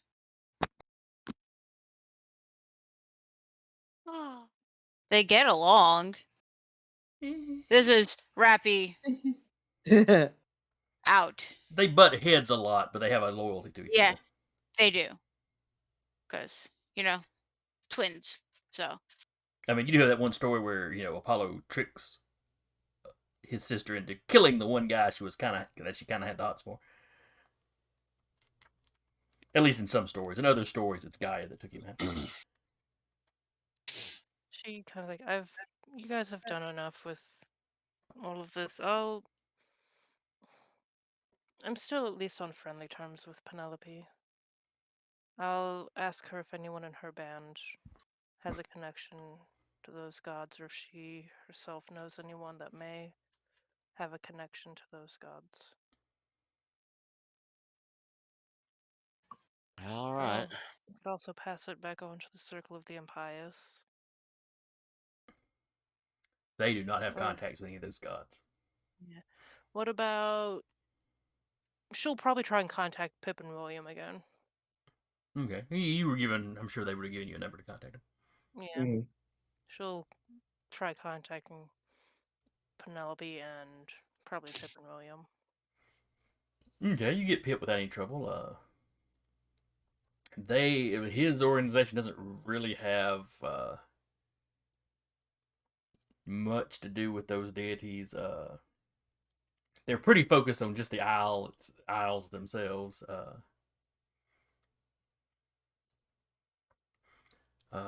So they've had, some encounter with the Celts, of course. It's just proximity. Yeah, truthfully, I mean, the Fae are tied into them. They deal with the Fae some. But those gods aren't super, super active.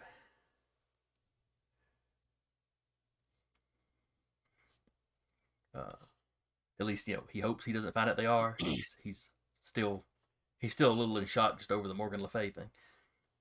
Yeah.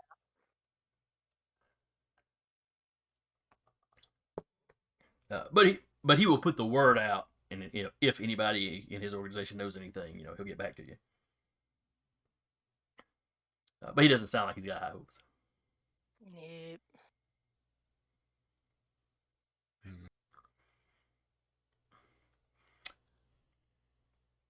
Now, when you call Penelope,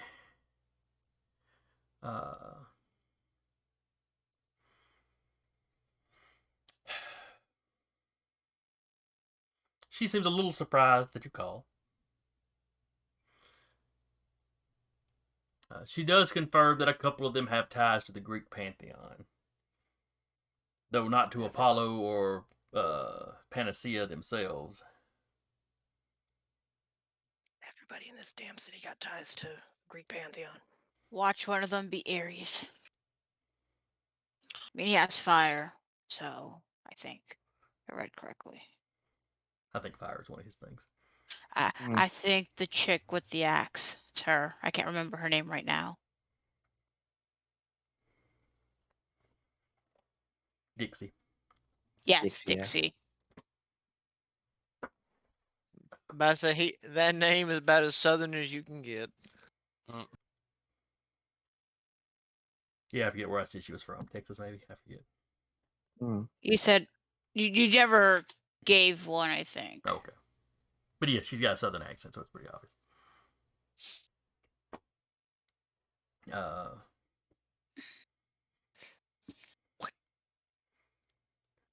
But yeah, she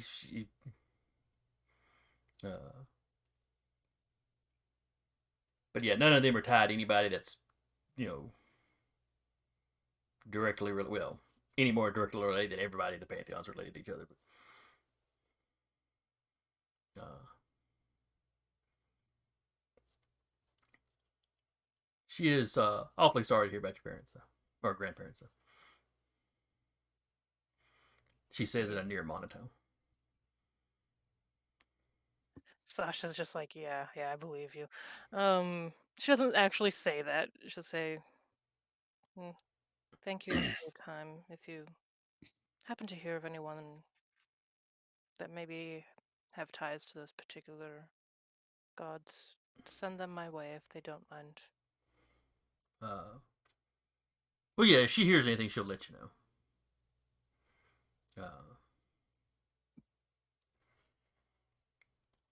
She does not like, she does have a little bit of emotion when she tells you she does not like when mortals get swept up.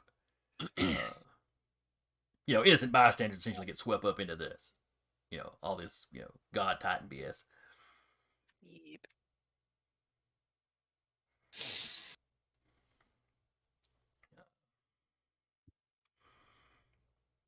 The next day, after you've done all this calling, though, you get a text from a number that you don't know. Okay. Are they trying to sell me watches? No. Good. They've got some cheap iPhone 11s for you. Trying to Fantastic. trying to text We've you been about calling your about your car's extended warranty. I don't even own a vehicle. We're calling about your Hippocrocodog's extended warranty. Why is it that I can now hear her saying, like, "I'm sorry, you had the wrong number. Call Robert." Click. It's the only one that has a vehicle out of this. Just no. Basically, that's what I'm imagining. Is she's just like, calling you about your house's extended warranty. We're calling about your grandparents' extended. Oh no! You're the one that made the joke, not us. Hurt myself. Oh God. Just taking the time to hurt the soul. Mm-hmm. But what is the text? Now that we've gone on a tangent. Well, you have to go on a tangent. We were due for one. I was fixing to say, we've been doing good this entire run without a tangent. We had to get one in at some point. Mm-hmm. We were running out of time. We only had about an hour left. That's true. We had stayed relatively focused. Mm-hmm. And then you had to ruin it. It's what I do. We all do it. I put a deed reminder up. I had to, take us on a tangent. Mm-hmm. All right. That's your short term. Ooh, excuse me. My short term was to get us onto a tangent. Yes. That's your deed, though, not your character's deed. Eventually I get to level up. So you are now more experienced, Sarah. If only life worked like that. Oh God, it'd be so much easier. Okay, text.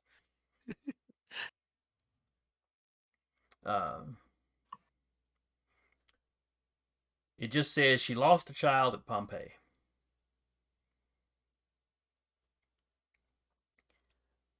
And then it's got a date.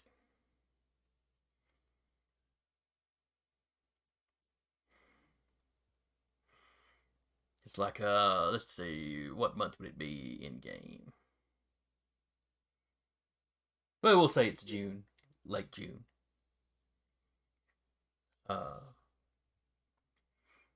It's got a date in July, though the date is listed like, the year is listed like, 50 AD. You get I say a date. It's like a birth-death date. The birth date's in 50 AD, and the death date's in 79 AD. Yeah. Wow, 29 years. So, good and grown. Guy was good and grown when he died. Well, child, it doesn't specify it was a guy.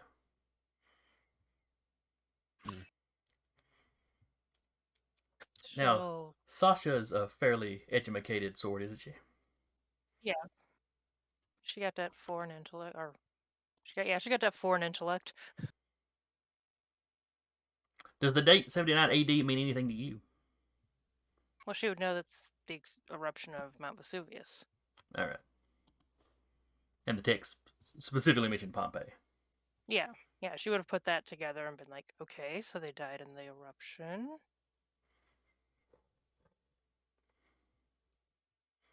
But that's all the text says. And like I said, it's from a number you do not recognize. If she Google searches the number, does anything come up aside from like, this number is probably located in, this zip code or something? How good is your technical skills? I mean, she can Google a phone number. Well, yes. The number you Google does not come up as anything particular. Not like if you Google a spam, whenever you get a spam call from where other people may have put in a warning about it. Definitely looks like it's a cell phone as opposed to like one of your regular like area codes. I'll roll some dice. Okay. Technology, what? Oh, let's see, intellect or this would probably be intellect.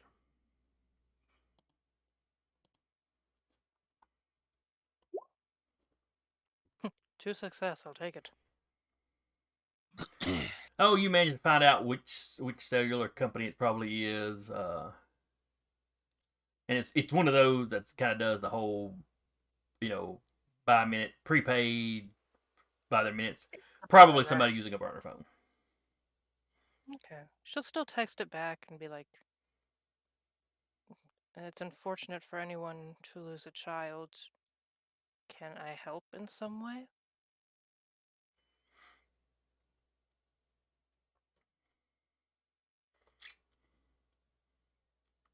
She visits him on his birthday.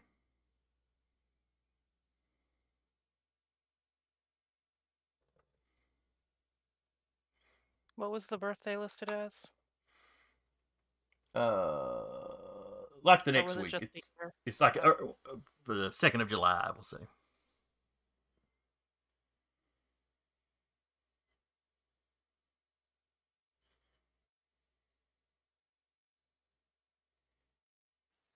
Did she visit the site of his death?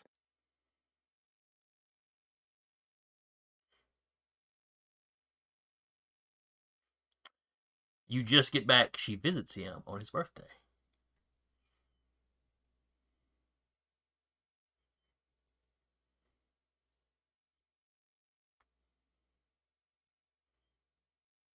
Would she know any gods or anything that might visit or like that have holidays around that time? Or like special days, like as far as calendar days for holidays and different possibly pantheons or religions, maybe?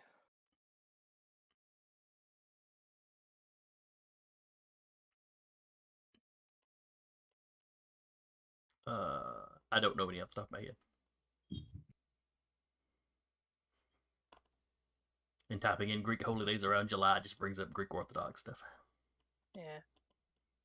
Okay.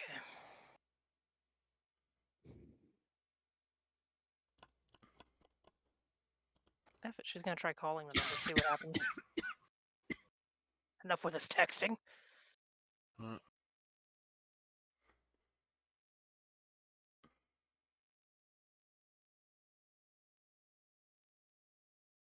It just rings and goes to voicemail.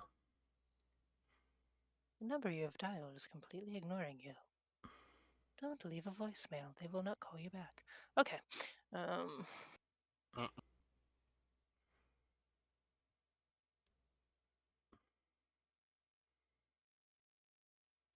She'll just be like, is there anything I can do to help her? Or does she want anyone to memorialize him on his birthday? I've probably said all I should say. No, you can keep going. You don't get any responses from whoever this is after this. Okay.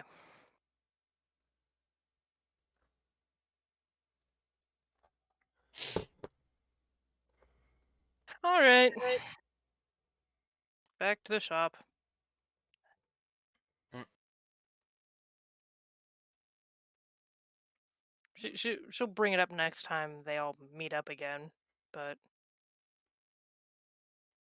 and she might ask Penelope if she knows any days, and probably do some Google researching and stuff about that date and about the birth date.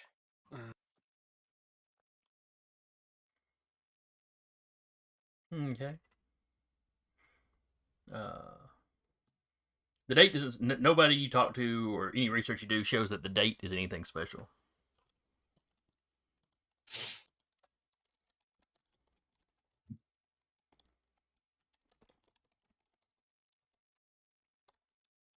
Any deities associated with Pompeii?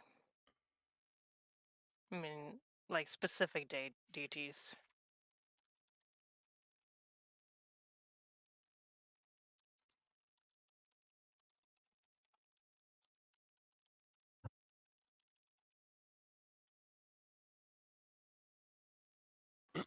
Oh, let's see. They were big into, of course, the Greco-Romans.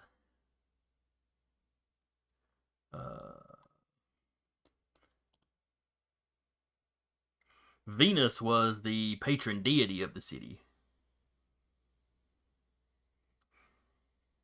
Much like Athena was of Athens, and I think Mars was of Sparta.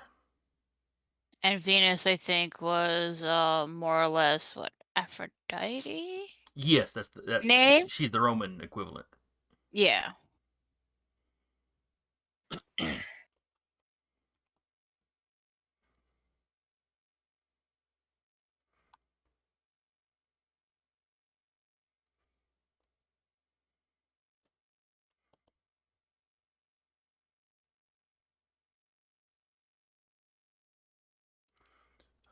And, there were foreign cults in and around that time in the area too. Mystery cults to like ISIS and stuff existed. Alrighty.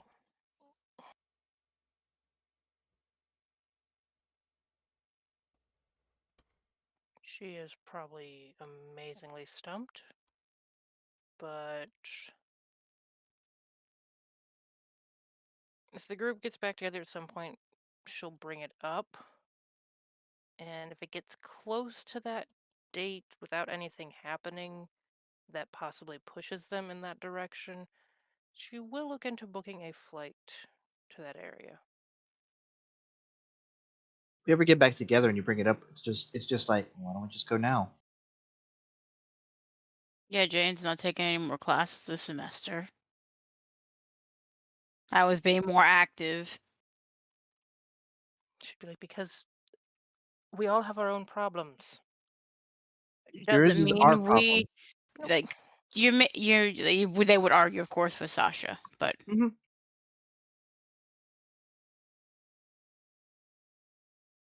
We're a band. This is our problem as a group. Group hug. Sasha visibly growling like freaking smoochums.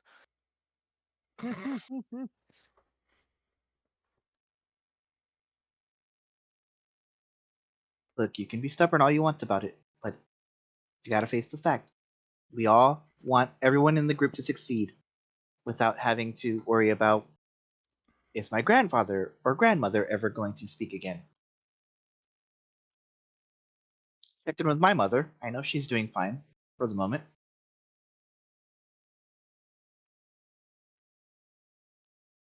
She's like, kind of completely dances around the whole thing. It's like, what's going on with anything else we're supposed to be doing? So about that flight. I'm just kidding. I don't really have anything pressing. Mm-mm. I've already taken care of everything I need to. I passed my classes, so I'm fine. Like, if you need, I will contact my mom, see what I can find. Try to contact Dad, I guess. I'm not great at the whole I mean, talking thing. I mean, Mom and Apollo, they get along, so I could find something out.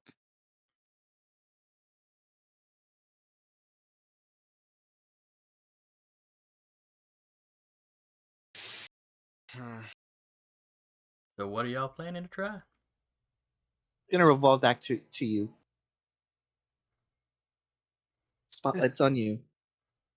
Sasha's just like, I don't want to be in charge of anything. You're not in charge. It's just your thing that we have to help. That's like partially me too. I'm like, I don't want to. Mhm. Somebody Uh, else's family have issues. Unfortunately, dear, yours is the current one on the block. Don't put that evil on me.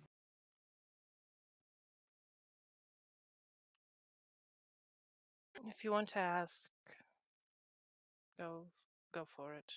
I've asked Will and Pip and Penelope and everyone else I could think of. So, what can it hurt?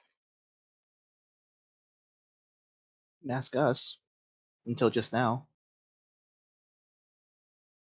Because you've all dealt with my family drama enough. And just because we dealt with some of it, we're gonna continue to help you. Again, we were there when your I- grandparents were stricken. We're I- gonna see this through. If you want to try your ideas, go ahead. Quick question: what time of day is it there, story guide? Oh, it's probably Excuse me. she probably got the messages around 11. It's probably noonish as she's sitting around talking to y'all. Mm.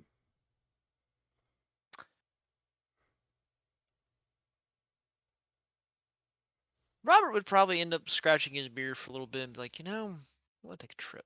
I'll be right back. And Huh? he drives down to the Rubicon. Okay. It's the Don't lunch know. crowd, so very, very average people of the neighborhood kind of in there. Oh yeah, Lunch crowd at a he bar. I about to say he goes up to the bar. He mainly tries to see if our two favorite host and hostesses around. Oh god. They are. Truthfully, you start to wonder if they're ever not here. Part of the bar, part of the crew. God dang it. God. But he'd just kind of come up to him like, y'all got a minute for just a little bit of curiosity? They look at each other. Sure. Um,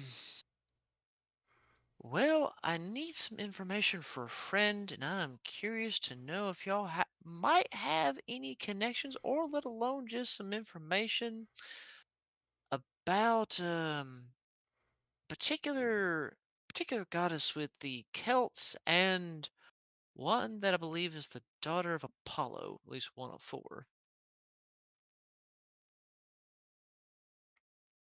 When you mention the Celts, you see Antony's eyes cut over to Bridget. You mentioned the Greeks or whatever. He's like, what daughter of Apollo? Panacea. I'm about to say the character knows, the person is drawing a blank. Panacea. Panacea. He would ask them about Panacea then. Okay. Let's see.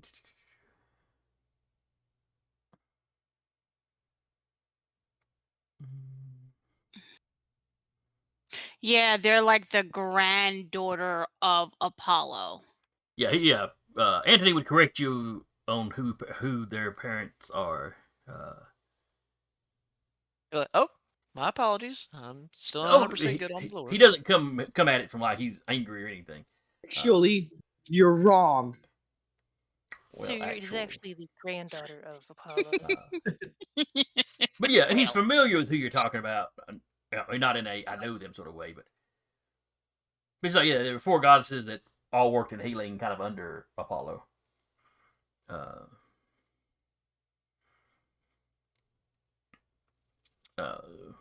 What particularly did you need to know about her? Well, if anything, if it is possible, a way to get a hold of her would be fantastic. The gods can be difficult to contact.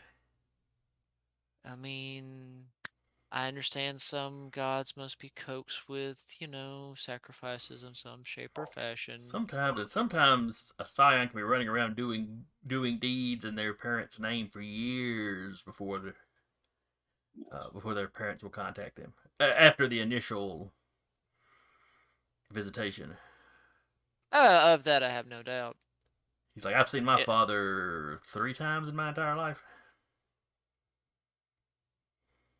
Robert smiles like, to be fair, you got me at least by 1 so far. But yeah, that's just kind of need to get a hold of him. Reason being, a dear friend of ours, his family members are not doing so well, and apparently by the means of which to cure them, we need to do a combination of Greek healing and Celtic healing, with hopefully them coming together on terms of how it won't have side effects. It's a combination of Greek healing and Celtic healing put together by the kami. Oh, Such is the Robert world you probably live in. doesn't. But I said Robert probably doesn't know that last bit, but he knows he's got to at least get those 2 to come together.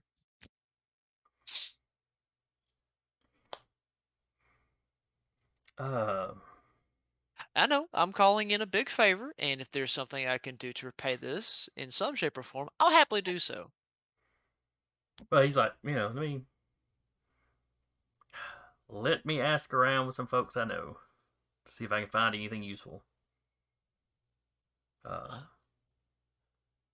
And yeah, sure, if I come up with something, then yeah, you'll owe me 1. That's cool. Fair enough. Bridget kind of looks at you. And who's the Celt that you need contact with? Coo. Bridget. Bridget. Hey, tell her, Bridget. Yeah. She's like, okay, that makes sense. She does it. It does healing. My boy.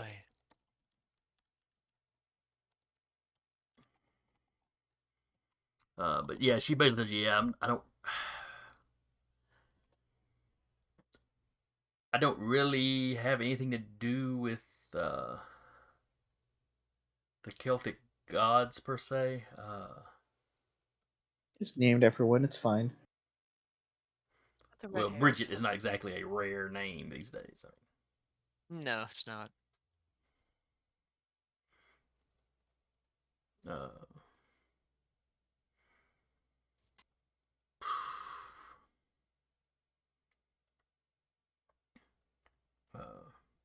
Yeah, she's really searching her brain. She's like, I really don't know of any way I can help you. I mean, that is kind of where I come from, but I don't really deal with the gods. Anybody else you talk to that might have an inkling? Anything of that sort?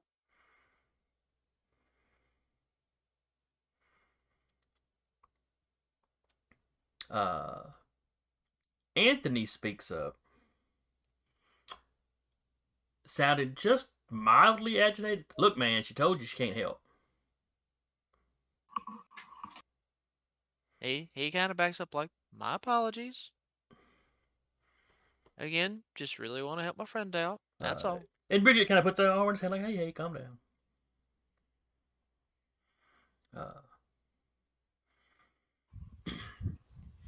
He goes, but I'll see what I can do if I can find anything out about Panacea.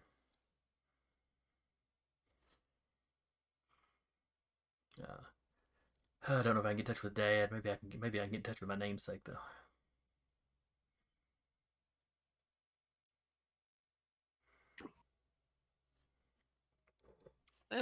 Again, Robert just kind of steps back a little bit more. It's like, well, sorry if I was pushing buttons or going over boundaries. She's But like, I say, don't worry about it. He's a little overprotective. I wish I could help though.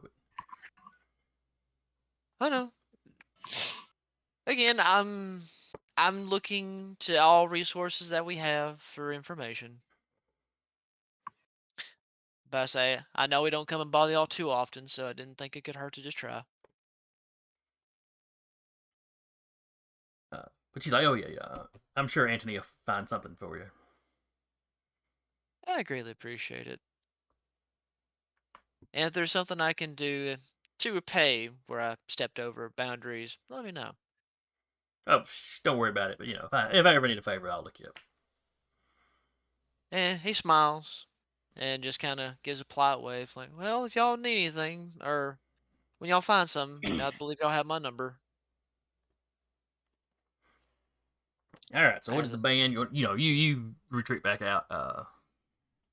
Solaris will look at Jaden and be like, do we burn something? Do we, I'm probably gonna do an offering to Mom. what See if I the can get in hell does Dad contact. want? Maybe you need to get two people to fall in love? That's stupid. You gotta do probably what he does.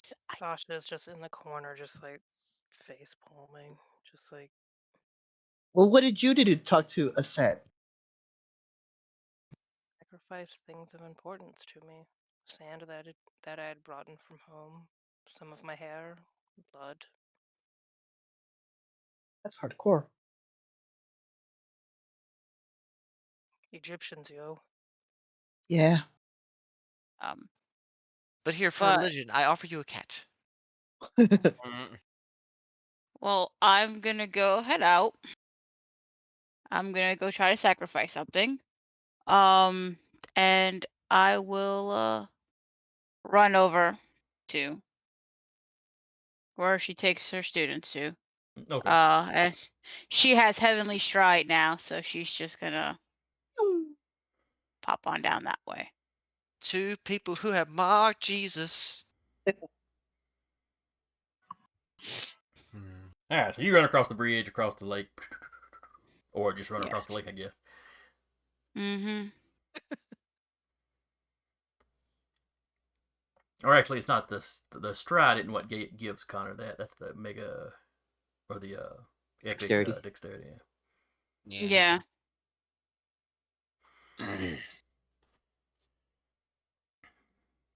So yeah, you can get to those woods without any trouble.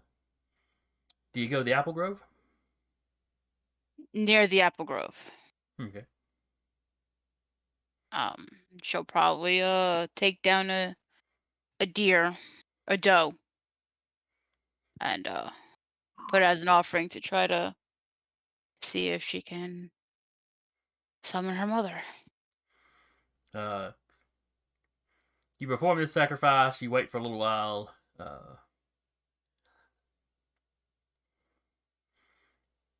Eventually, you hear just the slightest rustle of a leaf. And when you look over, there's a 12-year-old standing over the edge of the clearing. Not the one that was at the bar. Though similarly dressed. She steps forward. Your mother is pleased with your offering, but very busy. Is there something that I could assist you with? I'm just looking for a way to contact Panacea. Ah, yeah, she does work with your mother's or does work with your uncle.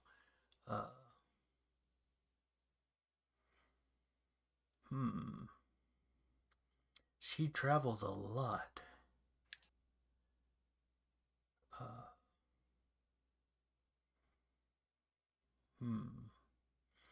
Are you sick? Is there some need that you have of her?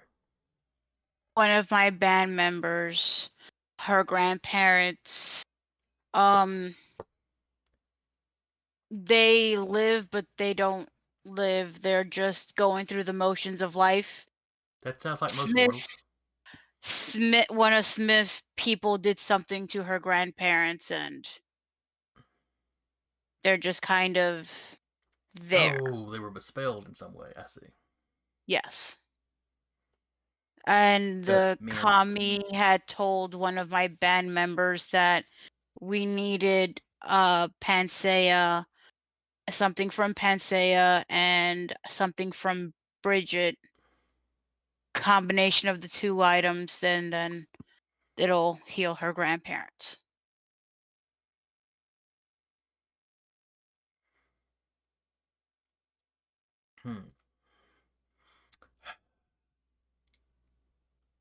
I know of a follower of Apollo. I can go make inquiries, see if they know anything.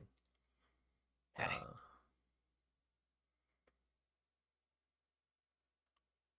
will. I will. I'll bring you my findings as soon as I can. And then, without I'd further ado, appreciate it. she turns around and takes off back into the woods, pausing just long enough to take the sacrifice with her. And then It's quite strange to see a will... 12-year-old throw a deer over their shoulder and take off. Oh, and before she leaves, Jaden be like, I found this apple around here. It's the grove is different than before.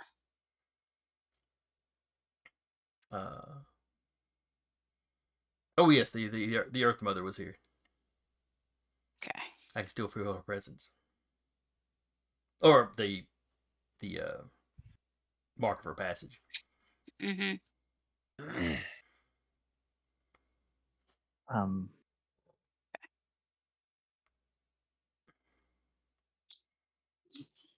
then Jaden will go and head back to where the group was. Okay. Hilarious goes to a liquor store and purchases the most expensive, fancy-looking amaretto. And that's their offering.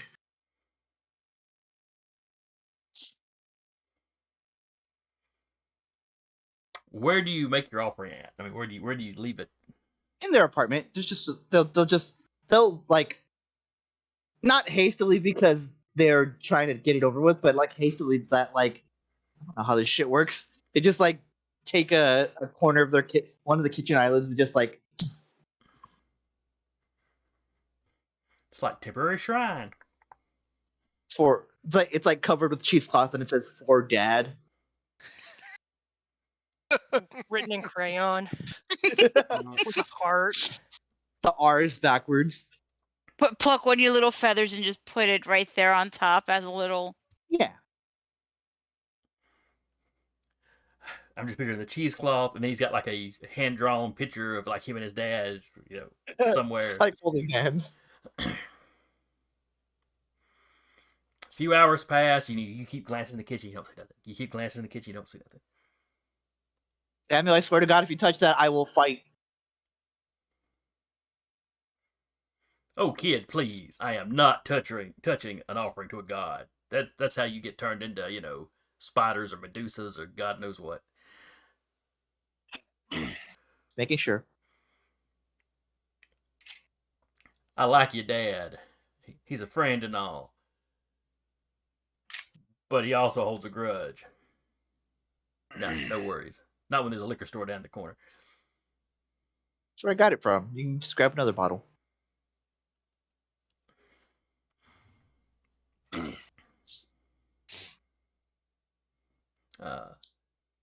The next time you pass by the kitchen, though, someone is sitting on the counter, drinking, with the bottle in one hand and a glass in the other. Help you? The woman turns and looks at you. You realize your kitchen is also covered in butterflies. Oh no. Oh fuck, bro. You gotta check that phone number before you call it. Really? This is the best you could do? And she literally just chunks the rest of the chunks the bottle over and it lands into your sink and you hear it break. Yeah. I don't know any of this stuff. I woke up one day and this showed up. They'll flap it. She Chicken kind wing. of walks behind you. Pathetic. Are we gonna have like a problem? Oh, there's a problem. What's the problem? Though maybe I should take it up with your hussy mother. Mom didn't do anything. She did You get an eye roll as she looks at you and just sort of stares at you. Oh, she did some stuff. Mom hasn't done anything in the last 27 years. Well, maybe not with my husband. Anyway, It's like, take it up with my father, not my mother. Oh, that's not how the Greek goddesses worked at all. no, it Oh, isn't. trust me, I know. I know. You know, war started because of this shit. You need to stop trying to bother my husband. My dad? If you must call him that. Look, I don't want to have to do these things any more than you want me to do these things, but I have to learn how to control this before anything happens. She takes a And sip. truthfully, I'm not looking for him. I just need someone who knows how to contact Panacea. She turns, looks down the hallway, and then just sort of screeches, "Samuel!" Brief, quietly, muffled by the door, you hear, "Oh, shit." But then he quickly Same, makes his bro, way to the same. door.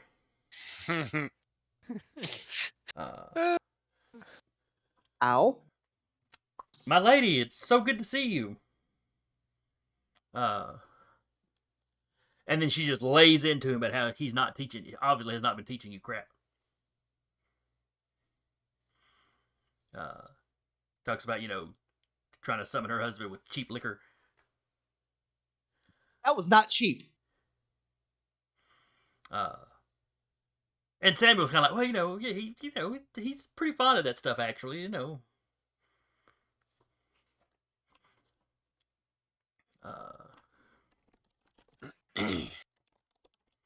Just reads him the riot act in front of me. They're just like sitting there, just hands behind my back, kicking a rock or something.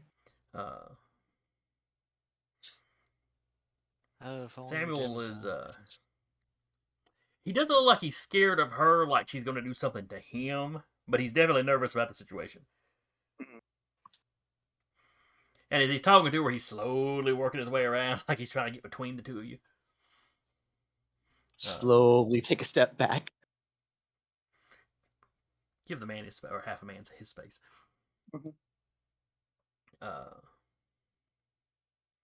But he's like, he explains to her, I've been focusing on combat more than anything else.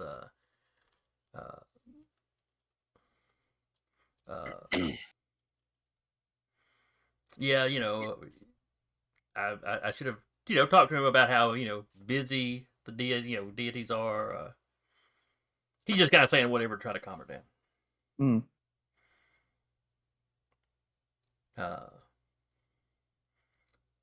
As she gets angrier, the butterflies in your kitchen get more and more active. I mean, you're not sure what an agitated butterfly looks like, but you imagine that's what it looks like. And every time you look away and look back, there seems to be more of them.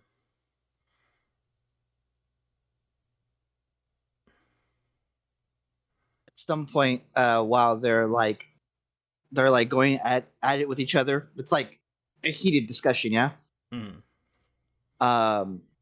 The form Talarius very briefly shifts into like a grayish figure. The wings kind of like become like little bat wings for a second. It's like, all right, that's it.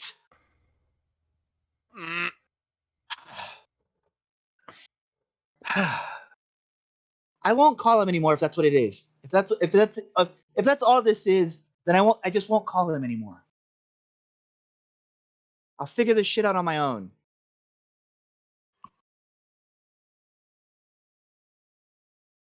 She looks at you. Good. I'm glad we've settled that. And then she hands her glass to Samuel. You know your way out, and they'll walk off. She marches over to the window, opens the window, and then explodes into butterflies. And, the cloud she explodes into goes out the window, and the ones from the kitchen take off and out the window. Quick, the flamethrower! Oh.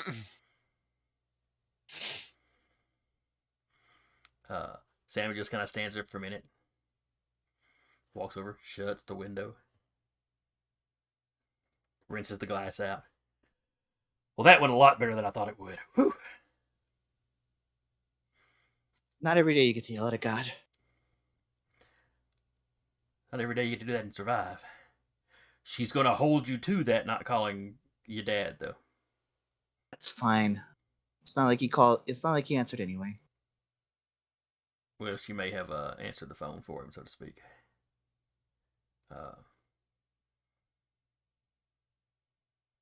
Yeah,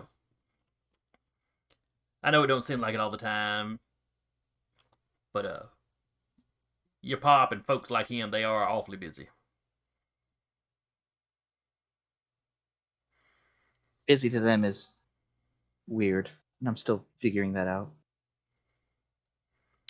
As you develop, you'll get to understand it more.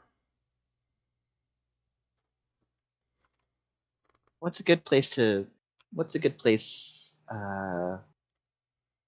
What's that bar you were telling me about in, what was it, Ireland? The first bar? Oh yeah, oldest bar in the world. Yeah. Sean's Bar. I think that's what it's called. Not that we're gonna be there, but we might be pretty close enough to take a detour soon. They're still like shaking.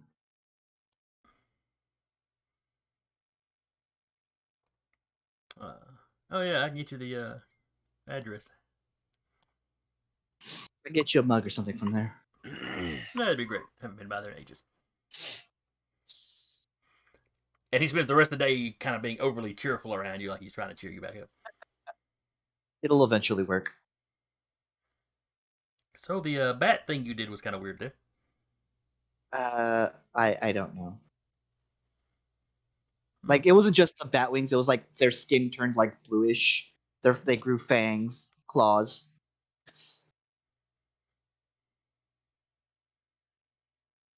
I think Okay. the whole being able to disguise myself thing is getting more literal.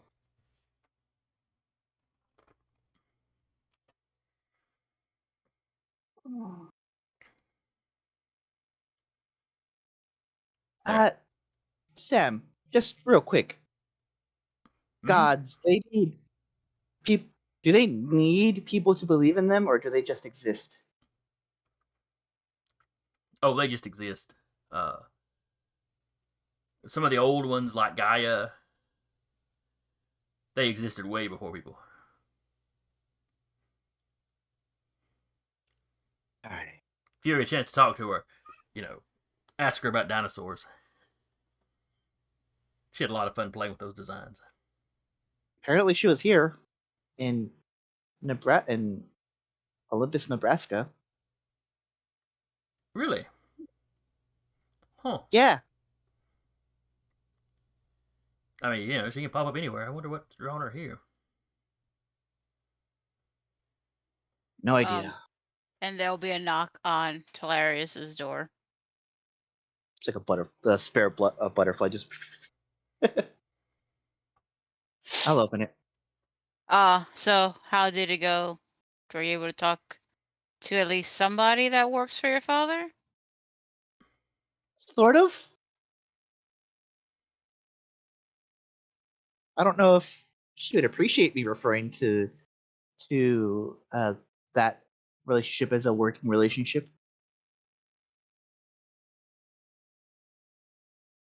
Your stepmother? Yeah. You can go look in the sink to see how good that went.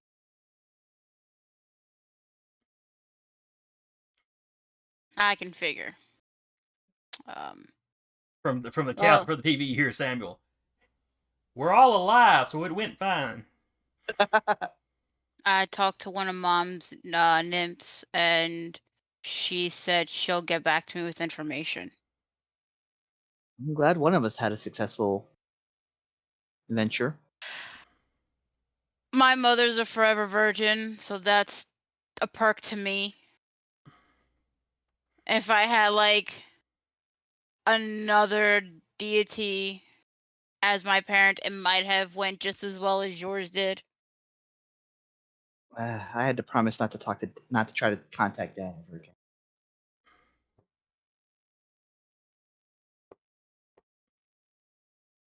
Well, you're not. You said that you wouldn't do it, but you ever need help, I got you. I appreciate it, Jaden. They'll slap her arm, just like camaraderie.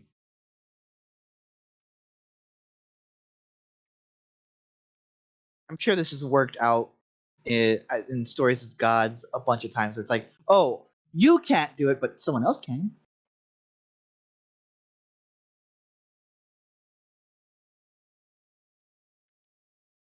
I'm just picturing that meme with the little monkey, sock monkey thing. That's Samuel on the couch. But Jaden will put into the group text. I'll get some. I'm just gonna be waiting on the information. Hopefully, I'll hear back from them soon.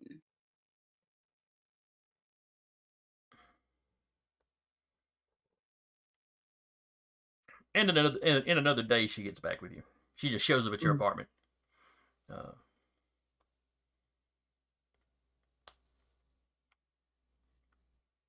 A little knock at the door. She's just standing there barefoot out in your hallway.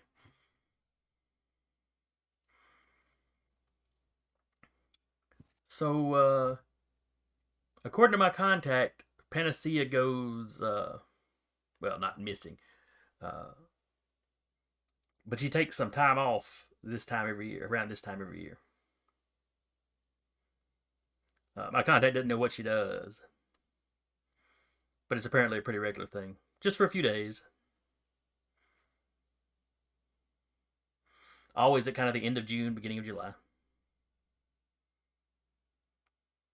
Okay. Thank you for that, and I will let my band know. Glad to be of service. Then after she leaves, she'll message the group. Panacea takes time off every year during this time. They don't know where she goes.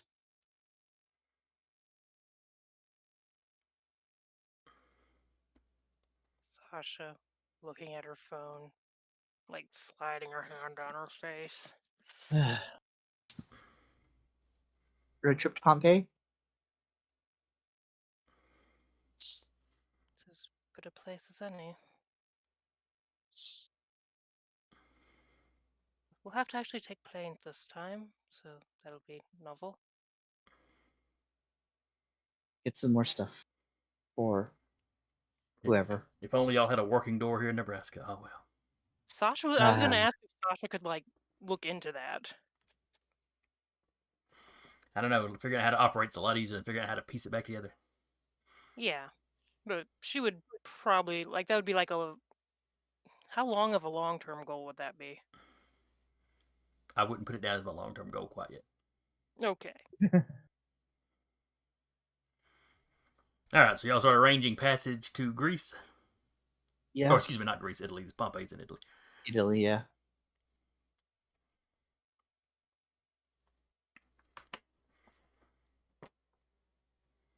Well, plenty of flights to go to Italy. You have no trouble getting that. Suspiciously well. Is this our bandy trying to help Sasha's grandparents? I guess I could just take off that short-term deed because it's just not gonna happen. Forever. Hi, Scully. What you doing, gorgeous? Oh, something else that Celarius would do as we're out. They would get all the tickets and just like, okay, we'll get it. We'll set it. Do it just right, so we'll show up at the beginning of July. For however many days we're there. We'll take like a week just to have stuff. One thing that Celarius would do before they left is they still have their overworld outfit. They wanna alter it because I mean one of the things they were doing when they were with they were seeing their mother is like very very like not overtly but subtly getting her measurements and altering the overworld garb to fit her. You can probably do that without too much trouble. Yeah. You've bought her clothes before, so yeah. Yeah. It has pockets. Damn right. All the pockets. And then like the day before, they'll go to her house and knock on the door. Got you something? She flings the door open, hugs you real big. Ow! What'd you get me? Oh, right. Sorry, I'm gonna have to get used to those things being there. Thank you. Have they filled out any? She, leans over your shoulder. Now I know how women feel. Anyway, She's like, no, you really don't. Anyway, here I got you this. We went to Egypt, as I told you, and they gave us these neat little outfits for when we're up there. And I altered mine to better fit you. She runs off, tries it on. It fits quite nicely. Looks good. Chad will love it. No.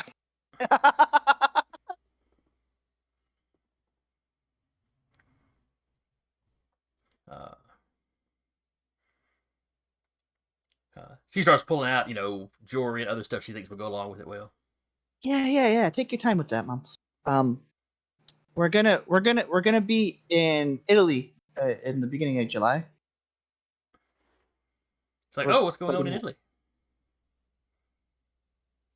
We're trying to help one of our own in the band, and apparently something over there will do it because none of the Pantheon really wants to come this way. Is this going to be dangerous? Probably.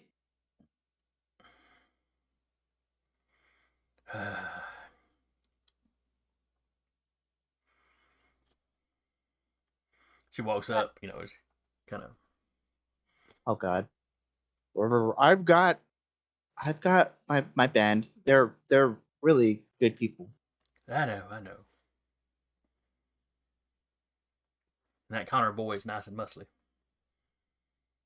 Yeah, he is.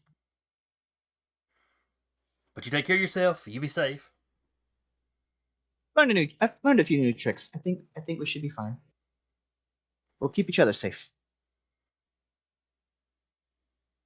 All right. Call me when you land over there. Call me as soon as you get back. I got you, Mom. Love you, Mom. They'll hug this time, going around her arms so as not to like wrap around the wings. She grabs you in your lower back now. There we go. All right, and they'll head back to join the band.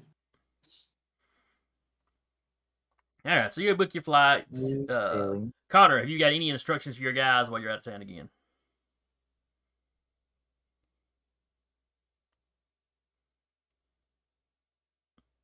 Can't see because you're not on video, but double check you are not muted. No, yeah, I was just waiting. 'Cause I didn't want to be sitting there going while everyone was talking. Yeah. It's definitely reenacted for us when it's his turn to talk. Basically, yeah. He would ask them to select the 5 people that were going to stay and watch after the town. Okay. And the other 5, actually no, he's going to have 3 go out on assignment. And then He'll confer with Talarius or whomever was booking flights. Probably would have been Uh, them. to get 2 more tickets, and Oh. the other 2 are going to be coming with him. Okay. Easy enough. Okay, so you're bringing 2 of your followers with you. Yes, because I want to be able to use them in case there's a fight. What's the chances of there being a fight? It's us, so 100%.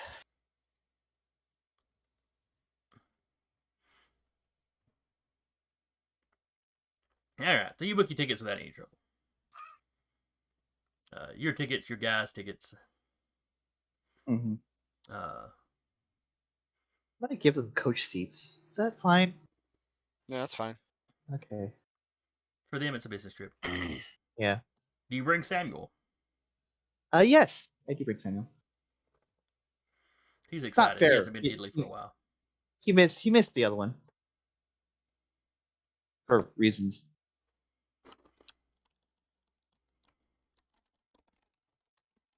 What are the gun laws in Italy? I mean, since y'all are so Right. convinced there's going to be a fight. Hilarious has their torch. They don't need it. Open carry of handguns is not explicitly forbidden by the law, but it is de facto permitted only to on-duty security personnel. It's not forbidden, but it's frowned upon. Let's see. They do not have a fundamental right to bear arms, but there are tough laws regulating both ownership of and use of guns in the country. Sure. What about bows What about swords? and bows? I would imagine bows would kind of fall under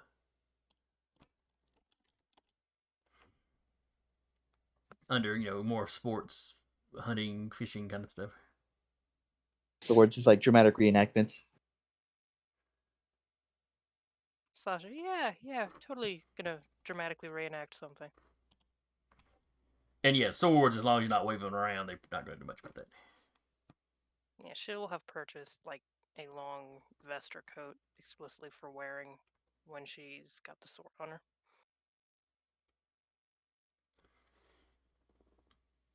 Luckily, kopeshes don't tend to be super long swords.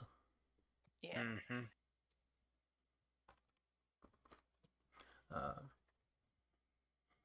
So you book your flights. You land in Rome. There's a bit of a drive getting down to the area of Pompeii. Did they ever build a city like by Pompeii? Not really, no. No, it's just out in its own little area. And Pompeii wasn't the only city that got taken out in that eruption. It was just a big one. Mm-hmm. Herculaneum also got taken out, and 1 or 2 more. It's more that is there like any sense of modernity in the area? I don't think so. Not directly around it. Right. They've uncovered a lot of it. And there's a lot of people there all the time, of course. Sure. But y'all are traveling. You've rented cars. You're driving. I'm not sure on which side of the road.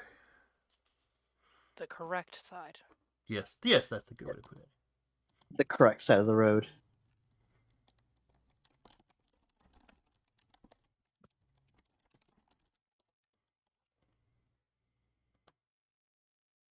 Okay, Italians drive on the right side, just like Americans. Good. So, like we said, the correct side. Yes. Mhm. Actually, I think most of the world does that. England's a little weird. England and like a handful of others.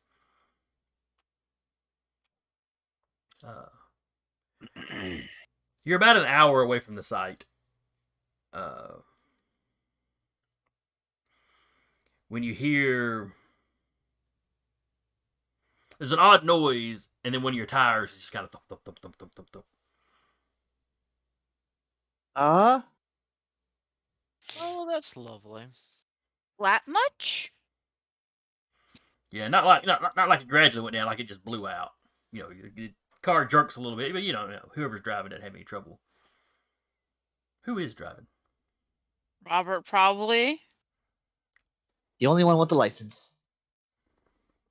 I thought Jaden had gotten a car. She has a license because she drives the van. Oh, that's right. Sasha has a license. She just doesn't have a vehicle. Exactly. Gotcha. Don't really need a vehicle now when she can kind of go mock Jesus. So, just she has enough to just pick up Spruce and just run off. Is everyone okay? That seemed very sudden. Was there something in the road? No. Look back. No spikes or no like obvious. No, you No look behind you, obvious you don't see any of spikes. that. You see, you see another vehicle coming up. Well, not behind you because I assume y'all pulled over at this point. It's We're a getting our- local vehicle. It's like an old truck with a bunch of like chicken coops or something in the back. We're not getting our deposit back on this fucking car. Well, it didn't wreck. You just blew out a tire. It's not a big deal. Yeah, we should have gotten at least roadside We had assistance insurance with it. on it. I mean, we change a tire.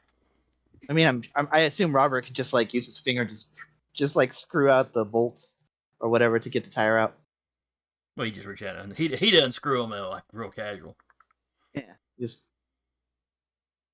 Man, Is no, there a it- spare tire in the trunk of the car I'll check. or whatever vehicle we're using right now? Yeah, you've got Cause you've got one of the little donut spares. Yeah. Just use that for now. It's fine. yeah, Robert takes his I'll- time, pops everything As off. y'all are getting out, the pops old tires. truck that y'all saw, it slows down as it passes. There's a fella in the driver's seat, spouts off something in Italian. Do any of y'all speak Italian? And I'm checking the snack. Not fluently. yeah, don't you have that one liminal knack? Experienced traveler. When you travel to a new place, no matter how remote, you quickly pick up social mores and behaviors along with enough language to get by. Okay. +1 enhancement to any applicable roles to blend into the culture. Okay. He's just asking if y'all are all right. Hilarious. Even without that, would have just put their thumb up. Just enough points to the tire, and then the spare does his thumbs up. He kind of waves. Somewhere in Italy, doing your thumb up is like flipping the bird, and I don't remember where it is. Let's hope it's not here. It's If it's this Right. area, Sasha would know because she would know the social, like, things Right. for that knack, so she would not do It's it. You if make it whatever is the equivalent of a thumbs up. Yeah. okay.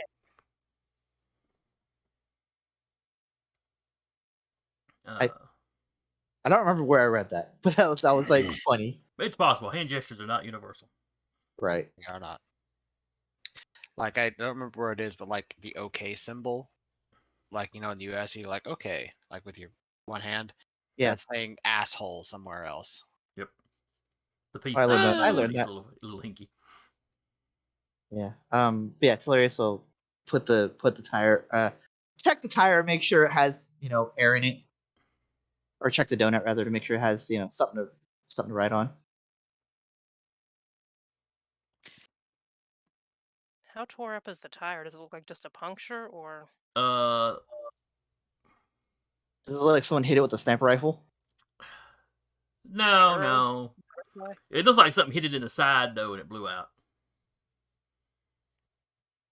Or I That's should say, it looks like the side blew out. still doesn't rule out sniper rifle. That is true. Yeah, it's hilarious. So put the tire down. Have Robert screw it back in. We'll continue As on. Robert's doing this, he just kind of lightly grumbles, is like, well, there is one nice benefit to having your hands be tools. There is a tool in the back we could probably use for this exact same thing. I know, but it's just convenience.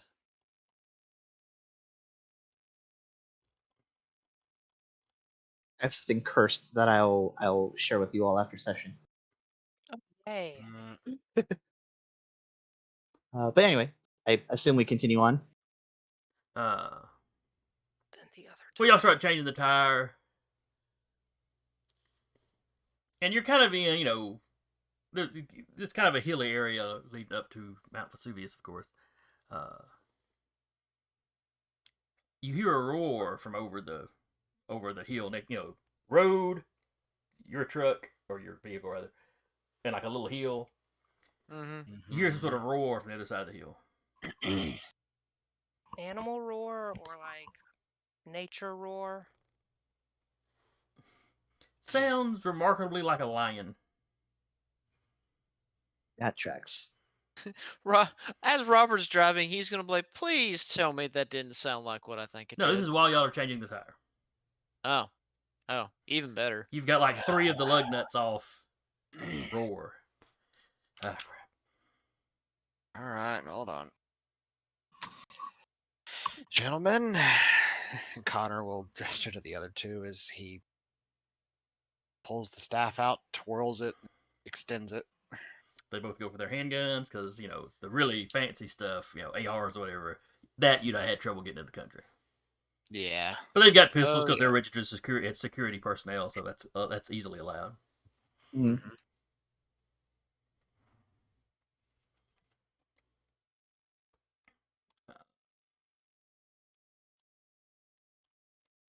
Are you gonna have to go up Monk Jesus? I might, depending on if something's coming down at us. Oh, something definitely tops the hill. Oh boy. In the crap. Kopesh out. I've got my flashlight. Everyone pulling weapons. Teleria's like, click, click. Oh, I should have brought this up earlier. Did you try to finagle to bring the animals? Well, yeah. Yeah, Sure. there's nobody to watch them.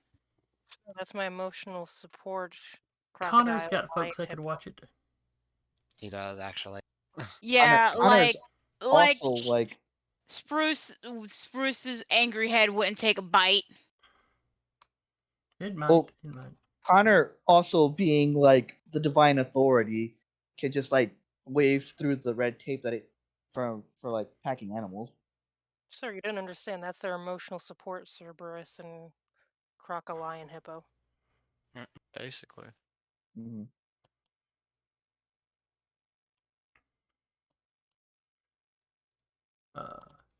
But yeah, you hear the roar. All of y'all turn, look. Everybody's getting their weapons out. The first thing you see top the hill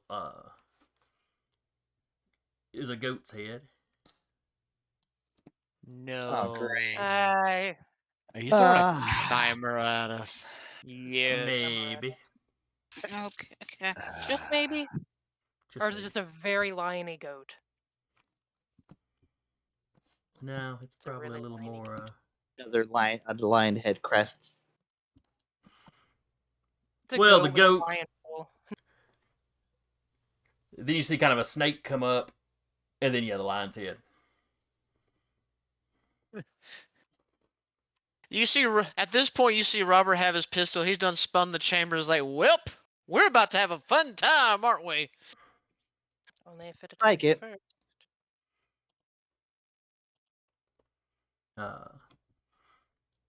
But it tops the hill, roars again, and begins loping down at you.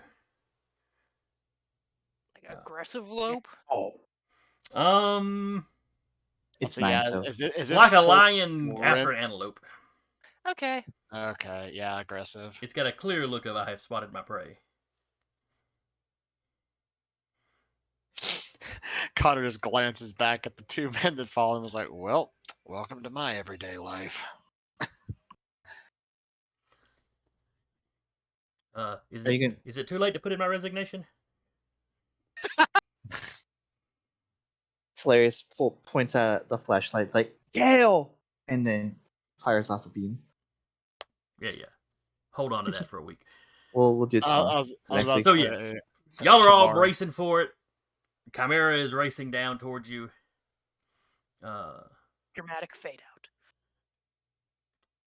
Other shapes start to crest the hill, then dramatic fade out. Wait, Oh boy. before the dramatic fade out, other shapes like human shapes or more chimera? Well, that's all the time we've got for tonight. Hope everybody that was in the chat had a good time. Hope my players had a good time. I had a lot of fun running. Yeah. Mhm. Oh yeah, as always, Captain. Yeah, we'll of course be back next week. Assuming the players survive this, they'll get to Pompeii. If you're looking for games in the meantime, I believe we have. Let's see. Not tomorrow. Thursday? Is it Maddie's game Thursday? A Knight's Ransom, which is Mhm. homebrew D&D. Yes. Saturday is the Stolen Cities, which is also homebrew D&D. Monday is Cap running D&D. Are they back to the Nice. regular? Yes, they're gonna be troubleshooters. There's only like 4 more episodes, I think is what he said. Okay. Oh, I didn't realize season 2 was so close to over. Yeah. So Cap's back with the regular. If you didn't see it, he did a one-shot last night with a few pretty well-known folks in the gaming industry. Oh, thank yeah, God. Otter. Yes, 4 more in Yeah. this season. Okay. And then, of course, Tuesday, we'll be back with another World at War. Yeah. So we'll see y'all then. Everybody wave. Camera's not on, but I'm waving. In spirit. I'm waving in spirit. Apparently, it's 69 degrees